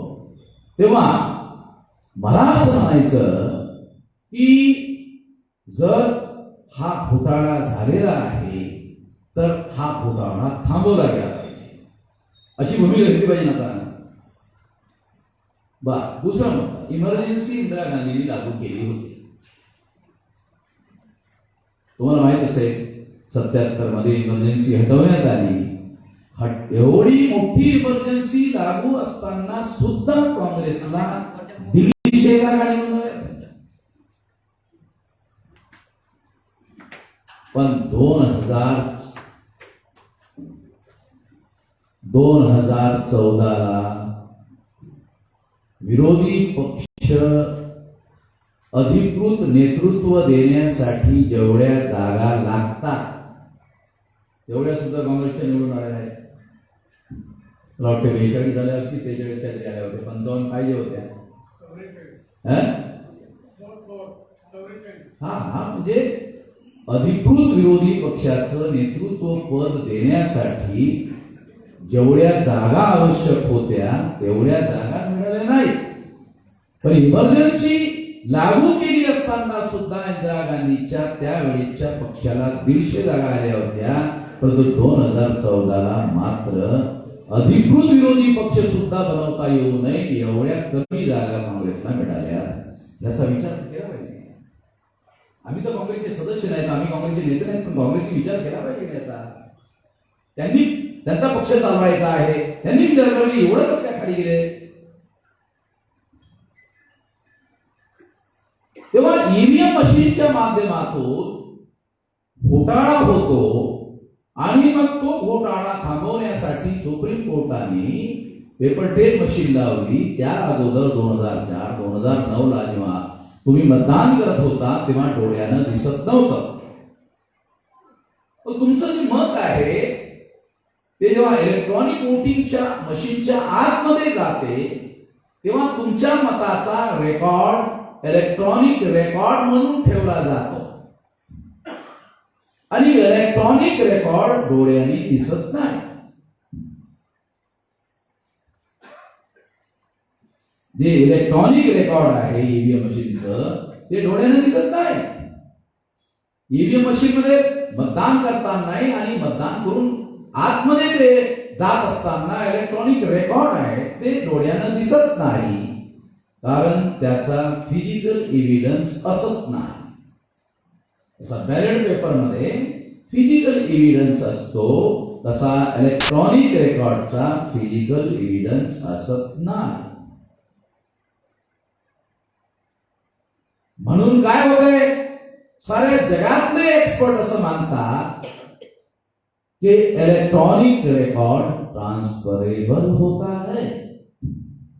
आता या ठिकाणी मी एक मेसेज टाईप करतो आणि कुठल्याही XYZ च्या माणसांना हे इलेक्ट्रॉनिक इन्स्ट्रुमेंट आहे मोबाईल, ते ट्रान्सफर करू शकतो. मोबाईल टू मोबाईल म्हणजे हा डाटा ट्रान्सफरेबल आहे. इलेक्ट्रॉनिक वोटिंग मशीनचा डाटा ट्रान्सफरेबल साऱ्या जगात लोक मानतात. म्हणून विकसित राष्ट्रांनी ही मशीन निवडणूक लढवण्याच्या लायकीची नाही असं सांगितलं. आता फिजिकल एव्हिडन्सच्या संबंधामध्ये मी तुम्हाला आणखी एक महत्वपूर्ण पुरावा देतो की तुम्ही जेव्हा बॅलेट पेपरवर मतदान करता तेव्हा त्या ठिकाणी कमलच्या फुलावर तुम्ही स्टॅम्प मारलेला आहे, त्यानंतर पंजावर स्टॅम्प मारलेला आहे आणि दोनही स्टॅम्प वेगवेगळे आहेत, दोन्ही बॅलेट पेपर वेगवेगळे आहेत. तेव्हा हा कागद, हा बॅलेट पेपर जो पंजाचा आहे तो कमळच्या फुलामध्ये ट्रान्सफर करता येत नाही आणि कमळच्या फुलाचा बॅलेट पेपर पंजावर ट्रान्सफर करता येत नाही, कारण फिजिकल एव्हिडन्स अलग अलग है. तसं इलेक्ट्रॉनिक रेकॉर्ड डोळ्यांनी दिसत नसल्यामुळे आणि त्याचा फिजिकल एव्हिडन्स नसल्यामुळे तो ट्रान्सफर करता येतो.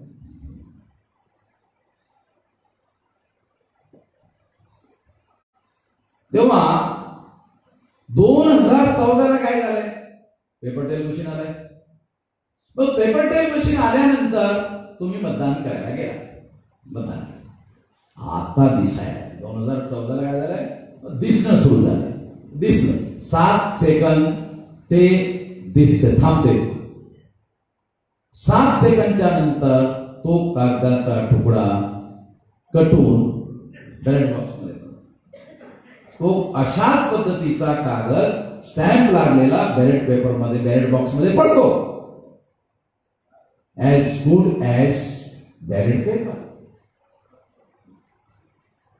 आणि मग काउंटिंग होतं, एक कॅन्डिडेट निवडून हारतो, तो असं म्हणतो मला इलेक्ट्रॉनिक रेकॉर्डवर भरोसा नाही, त्यामुळे पेपर ट्रेल मशीनच्या माध्यमातून जे कागद बॅलेट बॉक्स मध्ये पडलेली आहेत त्याची रिकाउंटिंग मला हवी आहे. सुप्रीम कोर्टाने 8 ऑक्टोबर 2013ला रिकाउंटिंगचा ऑर्डर दिला. रिकाउंटिंगचा ऑर्डर कलेक्टरला बंधनकारक आहे. बॅलेट पेपर असताना जेव्हा रिकाउंटिंग होत होतं तेव्हा रिकाउंटिंग या शब्दाचा अर्थ 100% होत होतं आणि हारलेला कॅन्डिडेट कधी कधी जिंकत होता आणि जिंकलेला कॅन्डिडेट कधी कधी हारत होता, असं बॅलेट पेपरचं जुनं रेकॉर्ड अवेलेबल आहे. तेव्हा पेपर ट्रेल मशीनच्या मध्ये पडलेली कागद जेव्हा रिकाउंटिंगची मागणी केली जाते तेव्हा ती रिकाउंटिंगची मागणी मंजूर केली जाते आणि रिकाउंटिंग होते. आता रिकाउंटिंग होत असल्यामुळे काय होतंय, ईव्हीएम मध्ये घोटाळा होतो आणि पेपर ट्रेल मध्ये तो करता येत नाही, कारण त्याचे फिजिकल एव्हिडन्स असतात. म्हणून काय होतं, पेपर ट्रेल मध्ये तो घोटाळा पकडला जातो. ईव्हीएम मध्ये जो ट्रान्सफरेबल डाटा आहे तो पेपर ट्रेल मध्ये पकडला जातो. तो पकडला जावा यासाठी सुप्रीम कोर्टाने पेपर ट्रेल मशीन लावण्याचा आदेश दिला. आणि तो लावण्याचा आदेश का दिला, तर जे जे कोणी घोटाळा करू इच्छिणारे लोक आहेत त्या सर्व लोकांना अगोदरच माहीत असायला हवं की ईव्हीएम मध्ये घोटाळा करता येतो आणि पेपर ट्रेन मशीन मध्ये घोटाळा पकडता येतो. या दोनही गोष्टी अगोदरच घोटाळा करणाऱ्यांना आणि न करणाऱ्यांना दोघांनाही माहीत होत असतं. मग जर एखाद्या घोटाळा करणाऱ्या माणसाला अगोदरच माहीत असेल की पेपर ट्रेन मध्ये हा घोटाळा पकडला जातो, तर तो घोटाळा करतच नाही. थांबवण्यासाठी सुप्रीम कोर्टाने ऑर्डर चांगलं काम केले. पण निवडणूक आयोगाने 2014च्या निवडणुकीमध्ये पेपर ट्रेन मशीन लावलीच.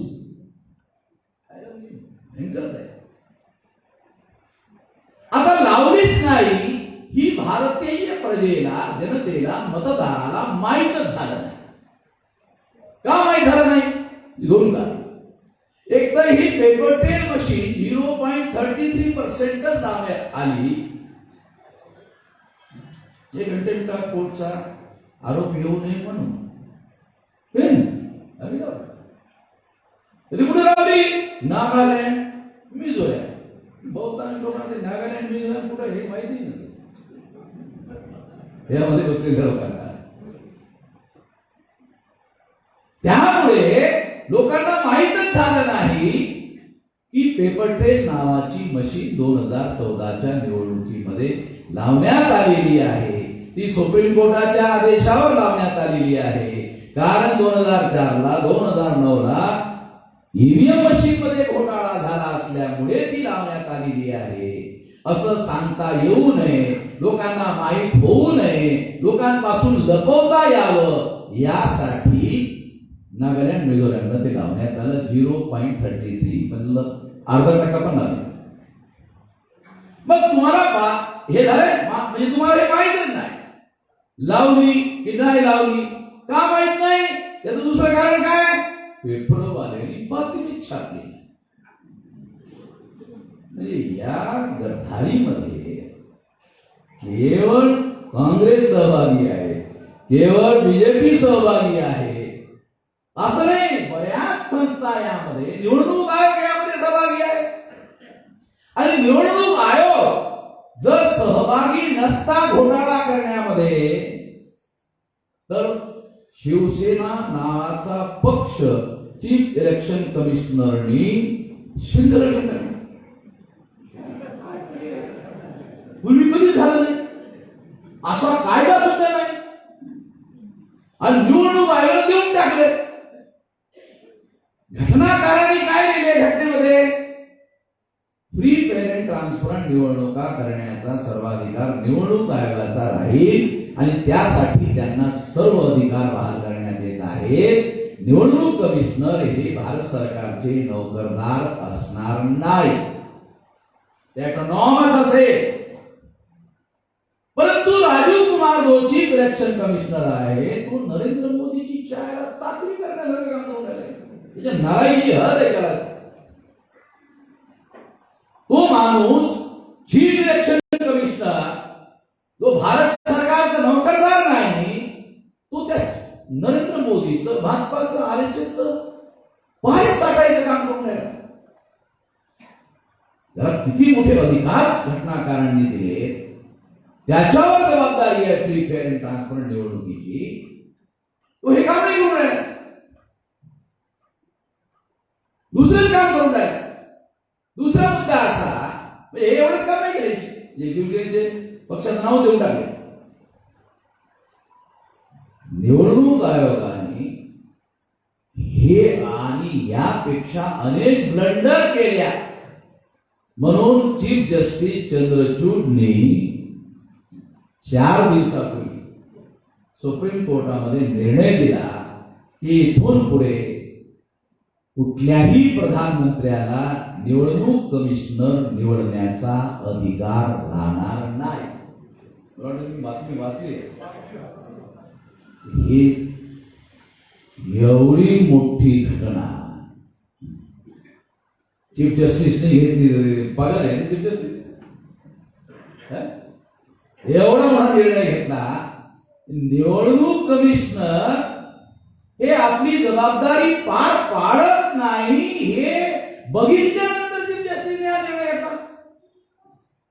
अशी नालायक माणसं चीफ इलेक्शन कमिशनर आणि कमिशनर निवडले जातात.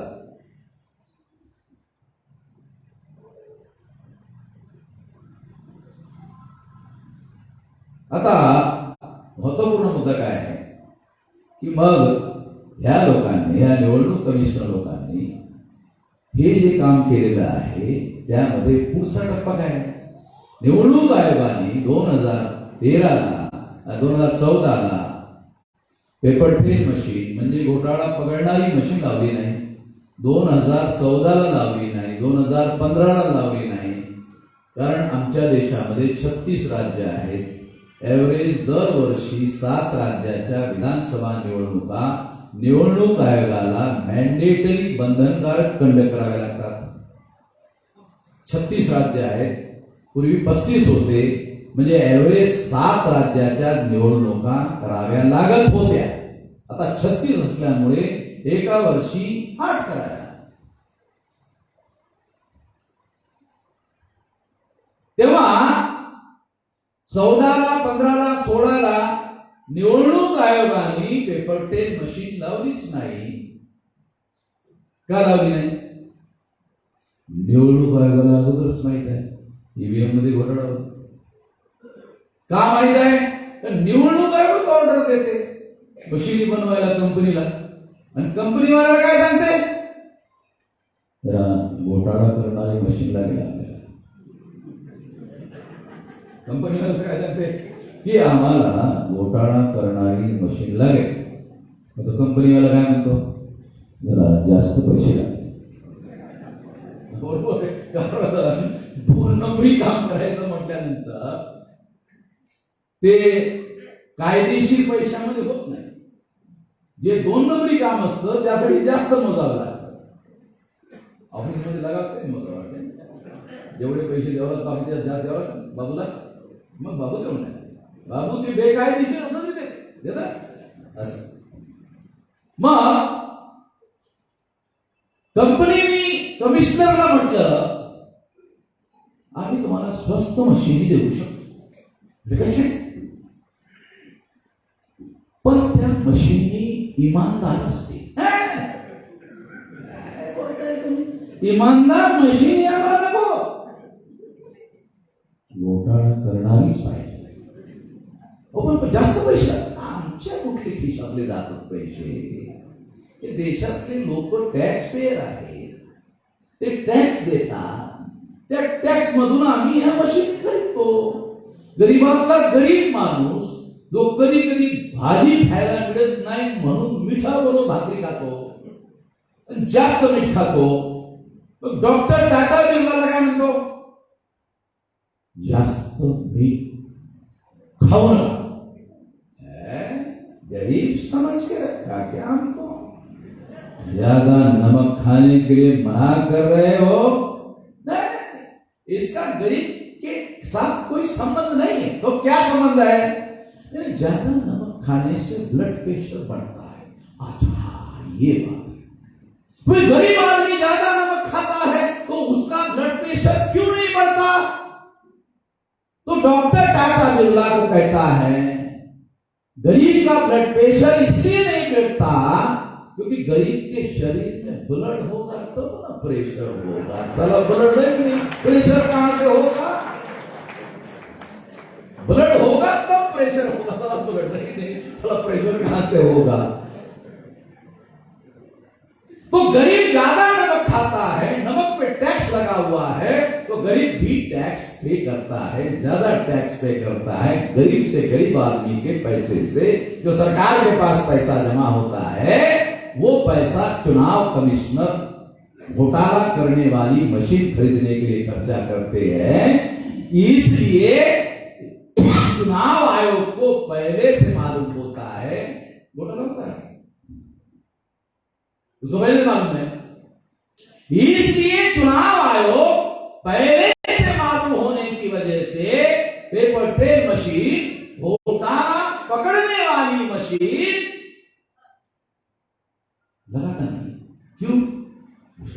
मालूम चले तो घोटाला करने वाली मशीन, ये घोटाला पकड़ने वाली मशीन, मैं घोटाला करूंगा, ये घोटाला पकड़ा जाएगा।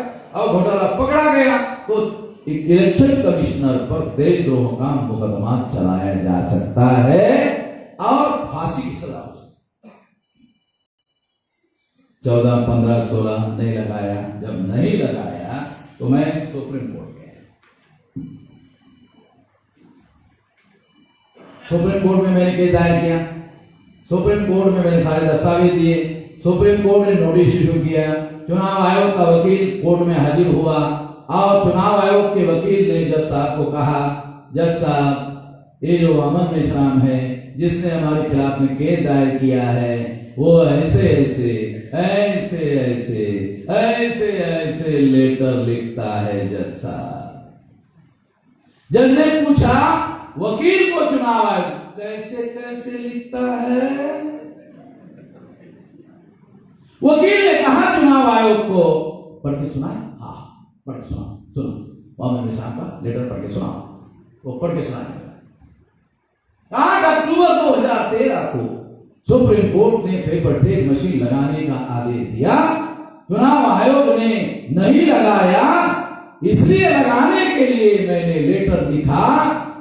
अरे रुको रुको रुको रुको, ये तो हमारा ऑर्डर है। सुप्रीम कोर्ट ने चुनाव आयोग के वकील, अरे ये वामन मेश्राम का थोड़ी है, तो हमारा ऑर्डर है। तुम कह रहे हो वामन मेश्राम ने लेटर लिखा, अरे ये काम हमको सुप्रीम कोर्ट को करना चाहिए था, वामन मेश्राम कर रहा है। ये सुप्रीम कोर्ट को करना चाहिए था, वो कर रहा है। सुप्रीम कोर्ट ने चुनाव आयोग के वकील की आगे बातें नहीं सुनी, ऑर्डर पास कर दिया।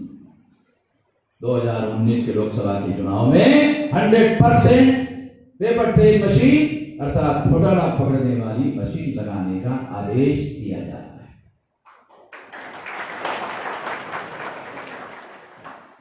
अब नरेंद्र मोदी को लगा सलाम तो 14 तक तो ठीक हो गया। 2004 में 2009 में कांग्रेस ने घोटाला किया और 2 बार सेंट्रल गवर्नमेंट बनाई।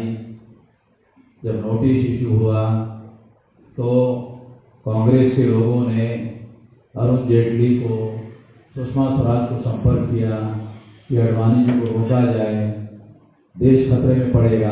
कहा नहीं, हम अडवाणी को नहीं रोक सकते, हमारी औकात नहीं है। कांग्रेस ने सोचा कि अडवाणी को कौन रोक सकता है, तो कांग्रेस को समझ में आया आरएसएस ही अडवाणी को रोक सकता है। कांग्रेस ने आरएसएस संपर्क किया और आरएसएस ने कांग्रेस को कहा ठीक, अडवाणी को रोकेंगे, देश को बचाएंगे। हमें क्या फायदा हो, देश बचे। आप तो देशभक्त लोग, आप राष्ट्रभक्त लोग हो, हैं? आरएसएस के लोग राष्ट्रभक्त है। आप लोग बोलते हो राष्ट्रभक्त राष्ट्रभक्त राष्ट्रवाद राष्ट्रवाद राष्ट्रवाद। तो आरएसएस ने कहा एक SC ST OBC Kurmi Maratha लोगों को गधा बनाने का कार्यक्रम हमारा। हम थोड़ी दे रहे जो तुम हमको बोल रहे हो कि राष्ट्रभक्ति के नाम पर ही हम तुम्हारी बात मान ले, हमें फायदा क्या होगा? कांग्रेस ने कहा ठीक, 2014 का चुनाव तुम घोटाला करके जीत लो, अब हमारे घोटाले के सबूत तो तुमको मालूम हो गया, तुमसे क्या छुपानेगा? तुम एक बार करो। कहा कि आरएसएस ने कांग्रेस को कहा तुमने 2 बार घोटाला किया, हमको एक कई बार तो कांग्रेस तुम भी 2 बार करना चाहते। हम कांग्रेस के लोग तो 2 भी लोग हैं, सारे भारत के लोग करेंगे, कांग्रेस के 2 भी लोग, ये जिला वाले लोग, जिला वाले लोगों की समस्या क्या है? कांग्रेस को कांग्रेस टिकट देगी तो है।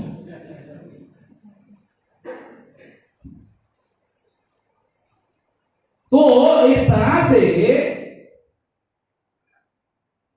ये जो बहुत भयंकर बात 2014, 2015, 2016 को जब नहीं लगाया गया और सुप्रीम कोर्ट ने मेरे फेवर में जब ये निर्णय दिया गया, 100% पेपर ट्रेल मशीन लगाने का आदेश दिया, तब आरएसएस बीजेपी को लगा कि अब हम चुनाव नहीं जीत सकते।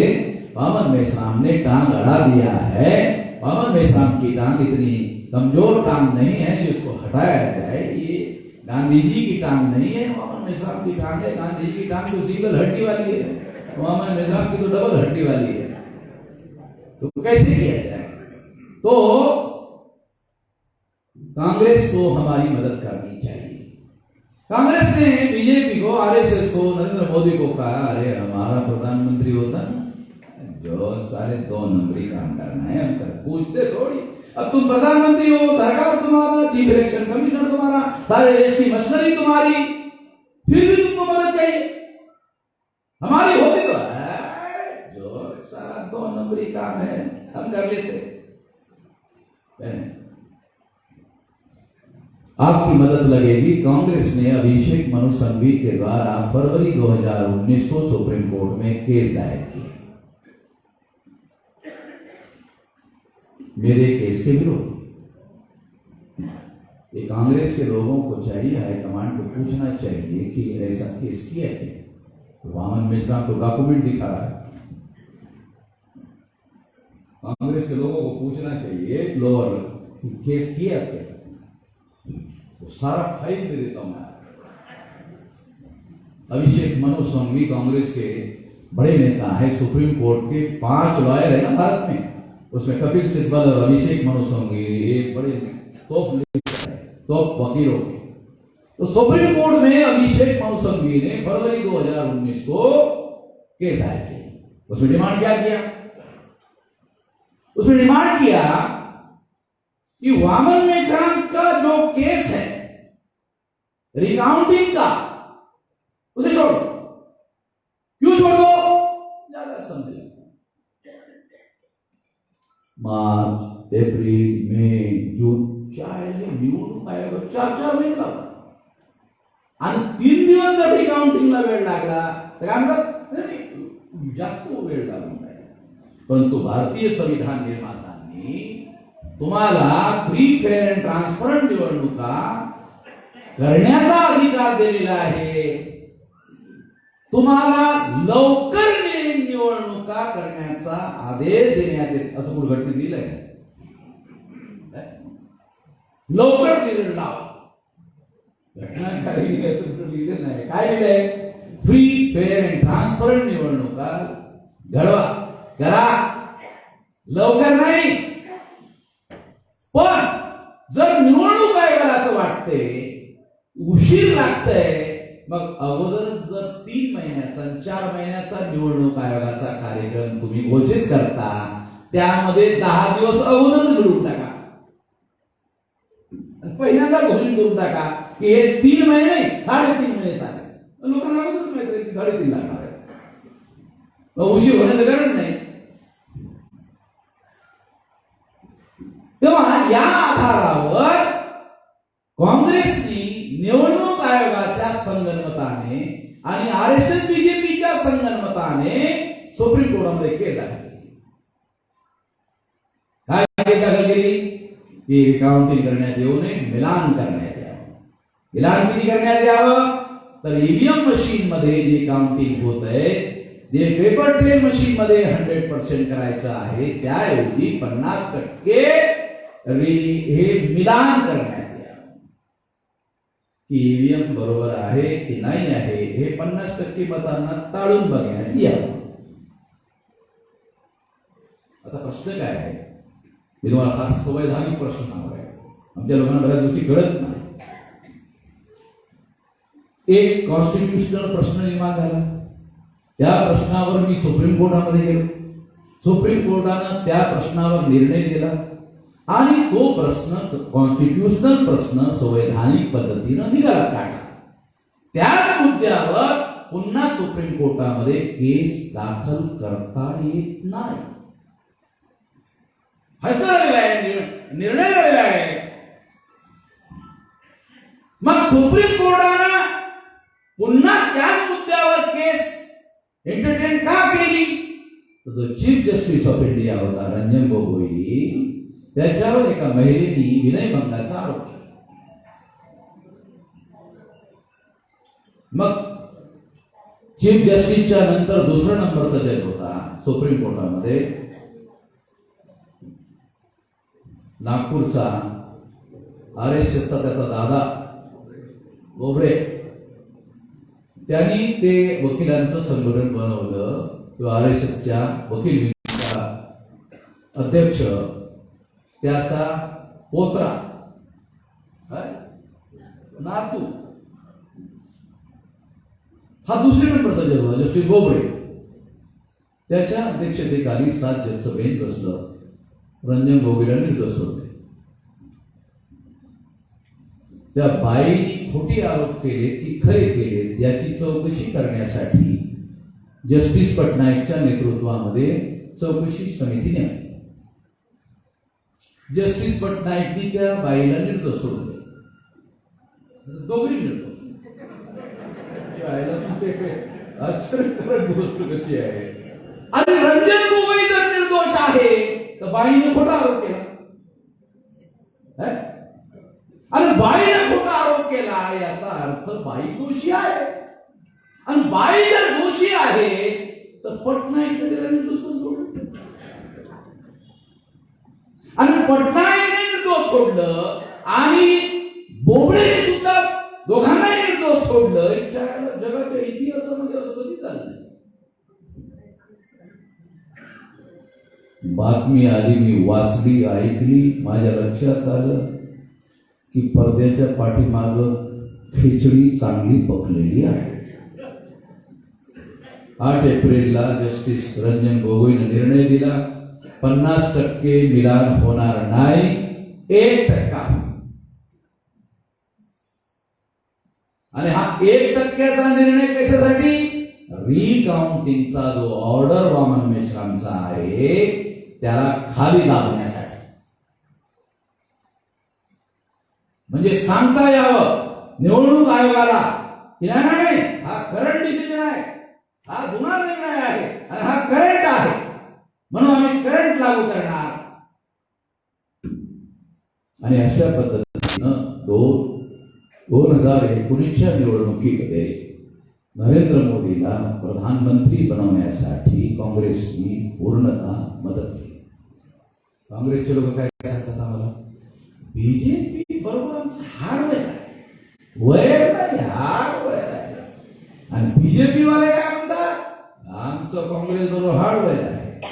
आणि पार्लमेंट जेव्हा सुटते ना दिल्लीमध्ये तेव्हा ते इथं कॅन्टीन आहे, त्या कॅन्टीन मध्ये बाजूच्या खुर्चीवर बीजेपी वाला आणि इकडच्या खुर्चीवर काँग्रेस वाला आणि काँग्रेस वाला बीजेपी चिकन का देना क्या नहीं यार मटन खाएंगे, चलो ठीक है मटन खाएंगे, कल चिकन खाएंगे. दोघं विचार तिथं बसून म्हणजे खा. काँग्रेसच्या जिल्हावाल्याला काही माहित आहे, जिल्ह्याची लोक याच्यात सहभागी पण नाही.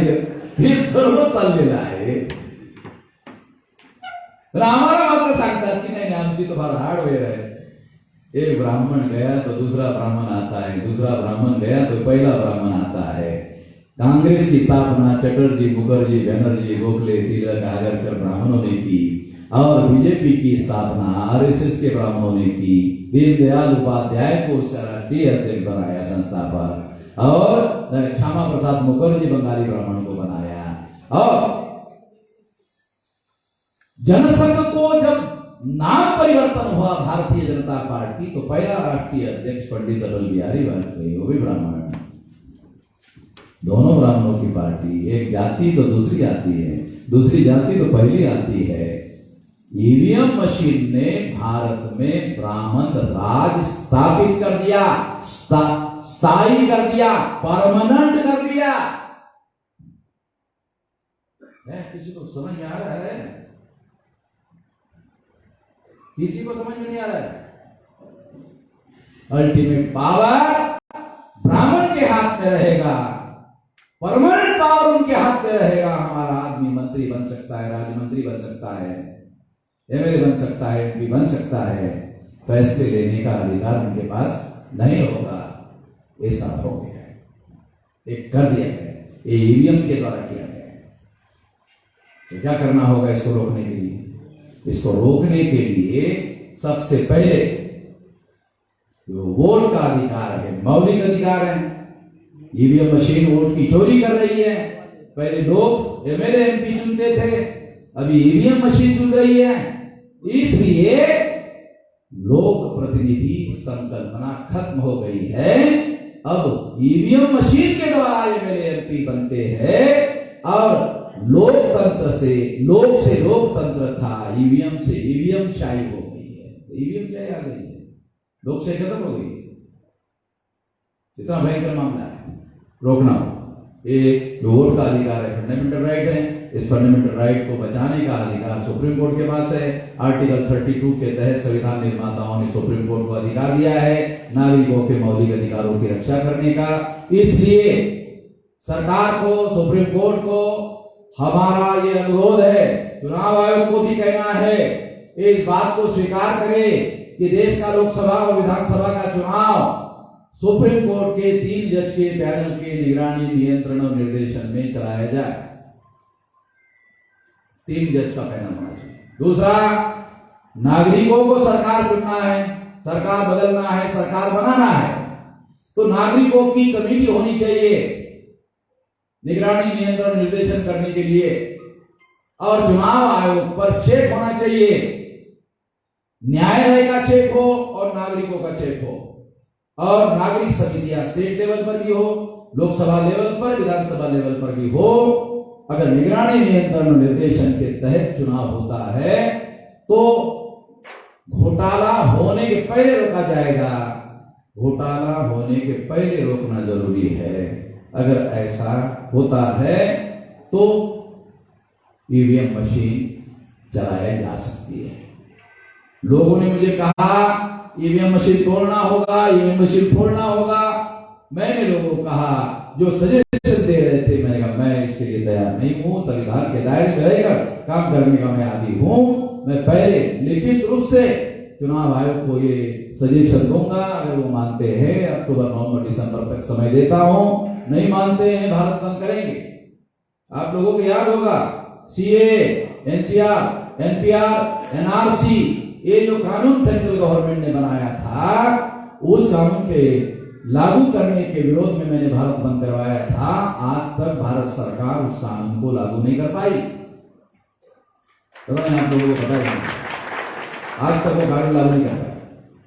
आसाम में 19,48,000 लोगों को नागरिकता के अधिकार से वंचित कर दिया था।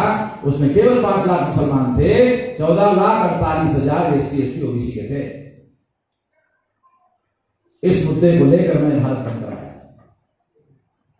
राष्ट्र को कानून अमित शाह का, नरेंद्र मोदी का, RSS का, बीजेपी का लागू नहीं हो पाया। इसका मतलब है हमारे पास भी ताकत है, रोकने की ताकत है। ये मैंने प्रूव कर दिया।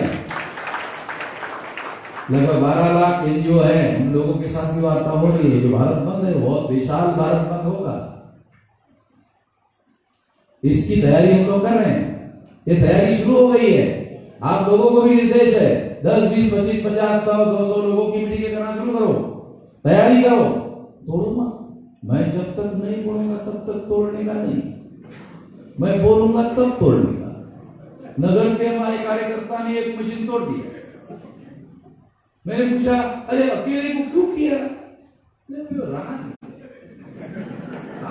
दिसंबर तक रोकने मुझे तोड़ दिया। तो क्या हुआ? फिर आगे क्या हुआ? गले पकड़ के। फिर क्या हुआ? जमानत हो गई। फिर क्या हुआ? केस चली। फिर केस का रिजल्ट क्या है? छूट गया। जो यार कैसे छूटा? तो जज साहब को कहा ईवीएम में घोटाला होता है। जज साहब ने पूछा कैसे? साहब ने मुझे ये सुप्रीम कोर्ट के जजमेंट की कॉपी दिया। ये कहाँ है? लो बेटा लो। जज ने पढ़ा, अरे है, चलो जाओ। एक आदमी ने मशीन फोड़ा और निर्दोष छूट गया। अगर लाखों लोग किसी के घर में घुसकर उसकी हत्या कर देते हैं तो कोई एफआईआर नहीं होता। कर्नल गद्दाफी के घर में लोग घुस गए, उसकी हत्या कर दिया, कोई एफआईआर। तो अखबार ने क्या लिखा? टीव्ही ऑन केले का? ये हत्या नहीं, रेवोल्यूशन है। ये हत्या नहीं, रेवोल्यूशन है। कोई हमारे रेवोल्यूशन की कह रहा है होती है क्या? तो हम लोगों ने प्लान बनाया 15 लाख बूथ रहेंगे, तो 15 लाख बूथ पर 15 लाख कार्यकर्ता शेड्यूल कास्ट के, 15 लाख शेड्यूल ट्राइब के, 15 लाख माइनॉरिटी टाइप के, 15 लाख एमबीसी के, 15 लाख ओबीसी के, 15 लाख महिलाओं के, एक ग्रुप तैयार करें।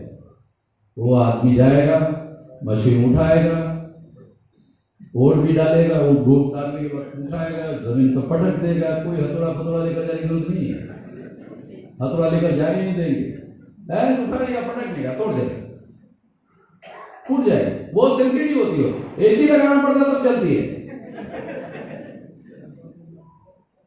तो चलेगी नहीं।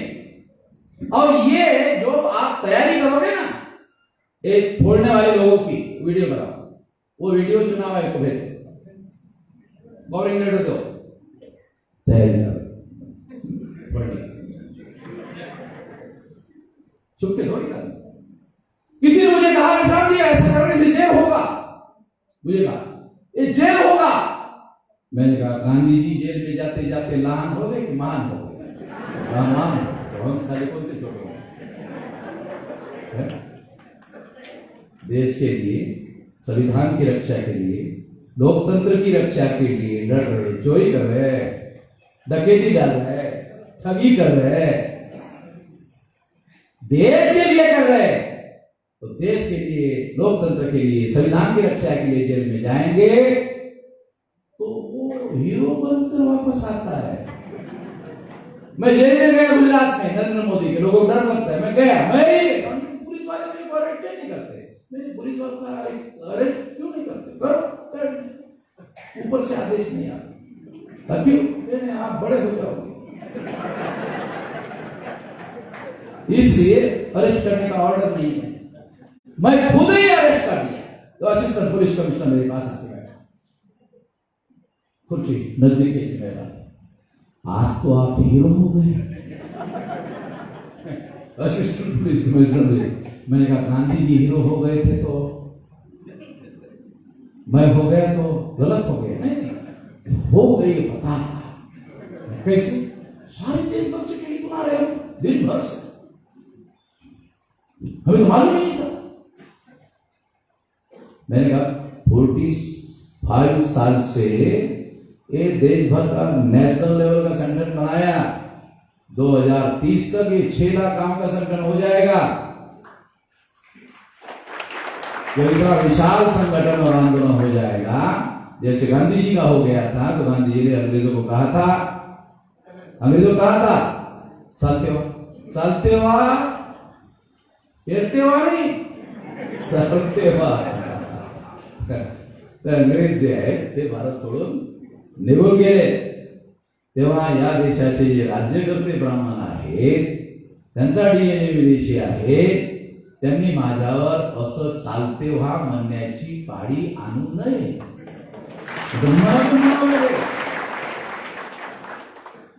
तेव्हा ह्यासाठी देश, लोकतंत्र आणि संविधान वाचवण्यासाठी आपल्याला ही लढाई लढायची आहे।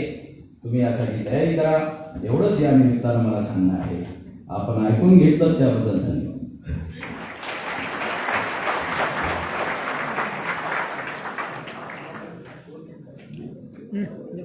यानंतर माननीय केतन धोरे, छत्रपती क्रांती सेना हिंगणघाट हे माननीय मेश्राम साहेबांना जॅकेट भेट करणार आहे। त्यांनी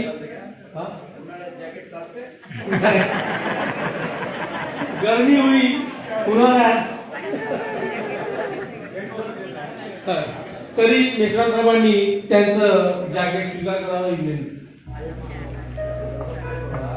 आभार प्रदर्शनासाठी गजानन नवस्कर साहेबांना मी उपस्थित होण्याची कृपा विनंती करतो। जल्दी करें। गजानन नवस्कर उपाध्यक्ष बहुजन मुक्ती पार्टी जिल्हा वर्धा यांनी आभार प्रदर्शन करावं अशी मी त्यांना विनंती करतो।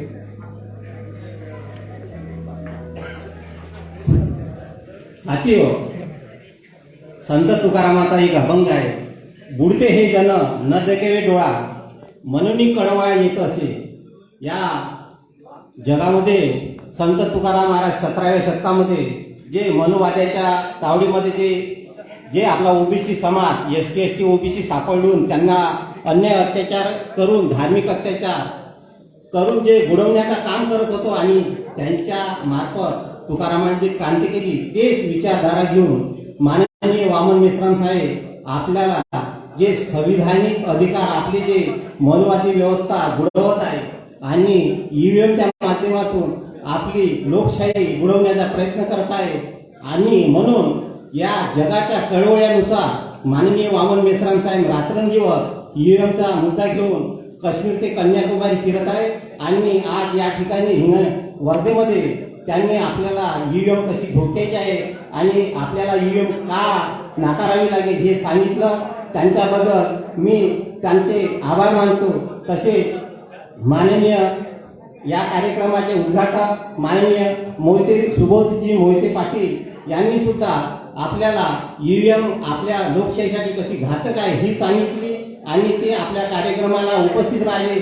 त्यांचे सुद्धा मी आभार मानतो. आणि मंचकावर जे काही मान्यवर आले आणि त्यांनी आपला अमूल्य वेळ आमच्या वामन मेश्राम साहेबांची EVM यात्रेला दिला आणि त्याही उपस्थित दाखवली, त्यांची सुद्धा आभार मानतो. तसेच बहुजन मुक्ती पार्टी, बहुजन क्रांती मोर्चा आणि बांगशेच्या सगळ्या आपसूट विविधचे कार्यकर्ते त्यांनी अहोरात्र मेहनत घेऊन या कार्यक्रमासाठी सफल करण्यासाठी जे काही मेहनत घेतली त्यांचे सुद्धा मी आभार मानते. तसे गावोगाव आणि बाहेर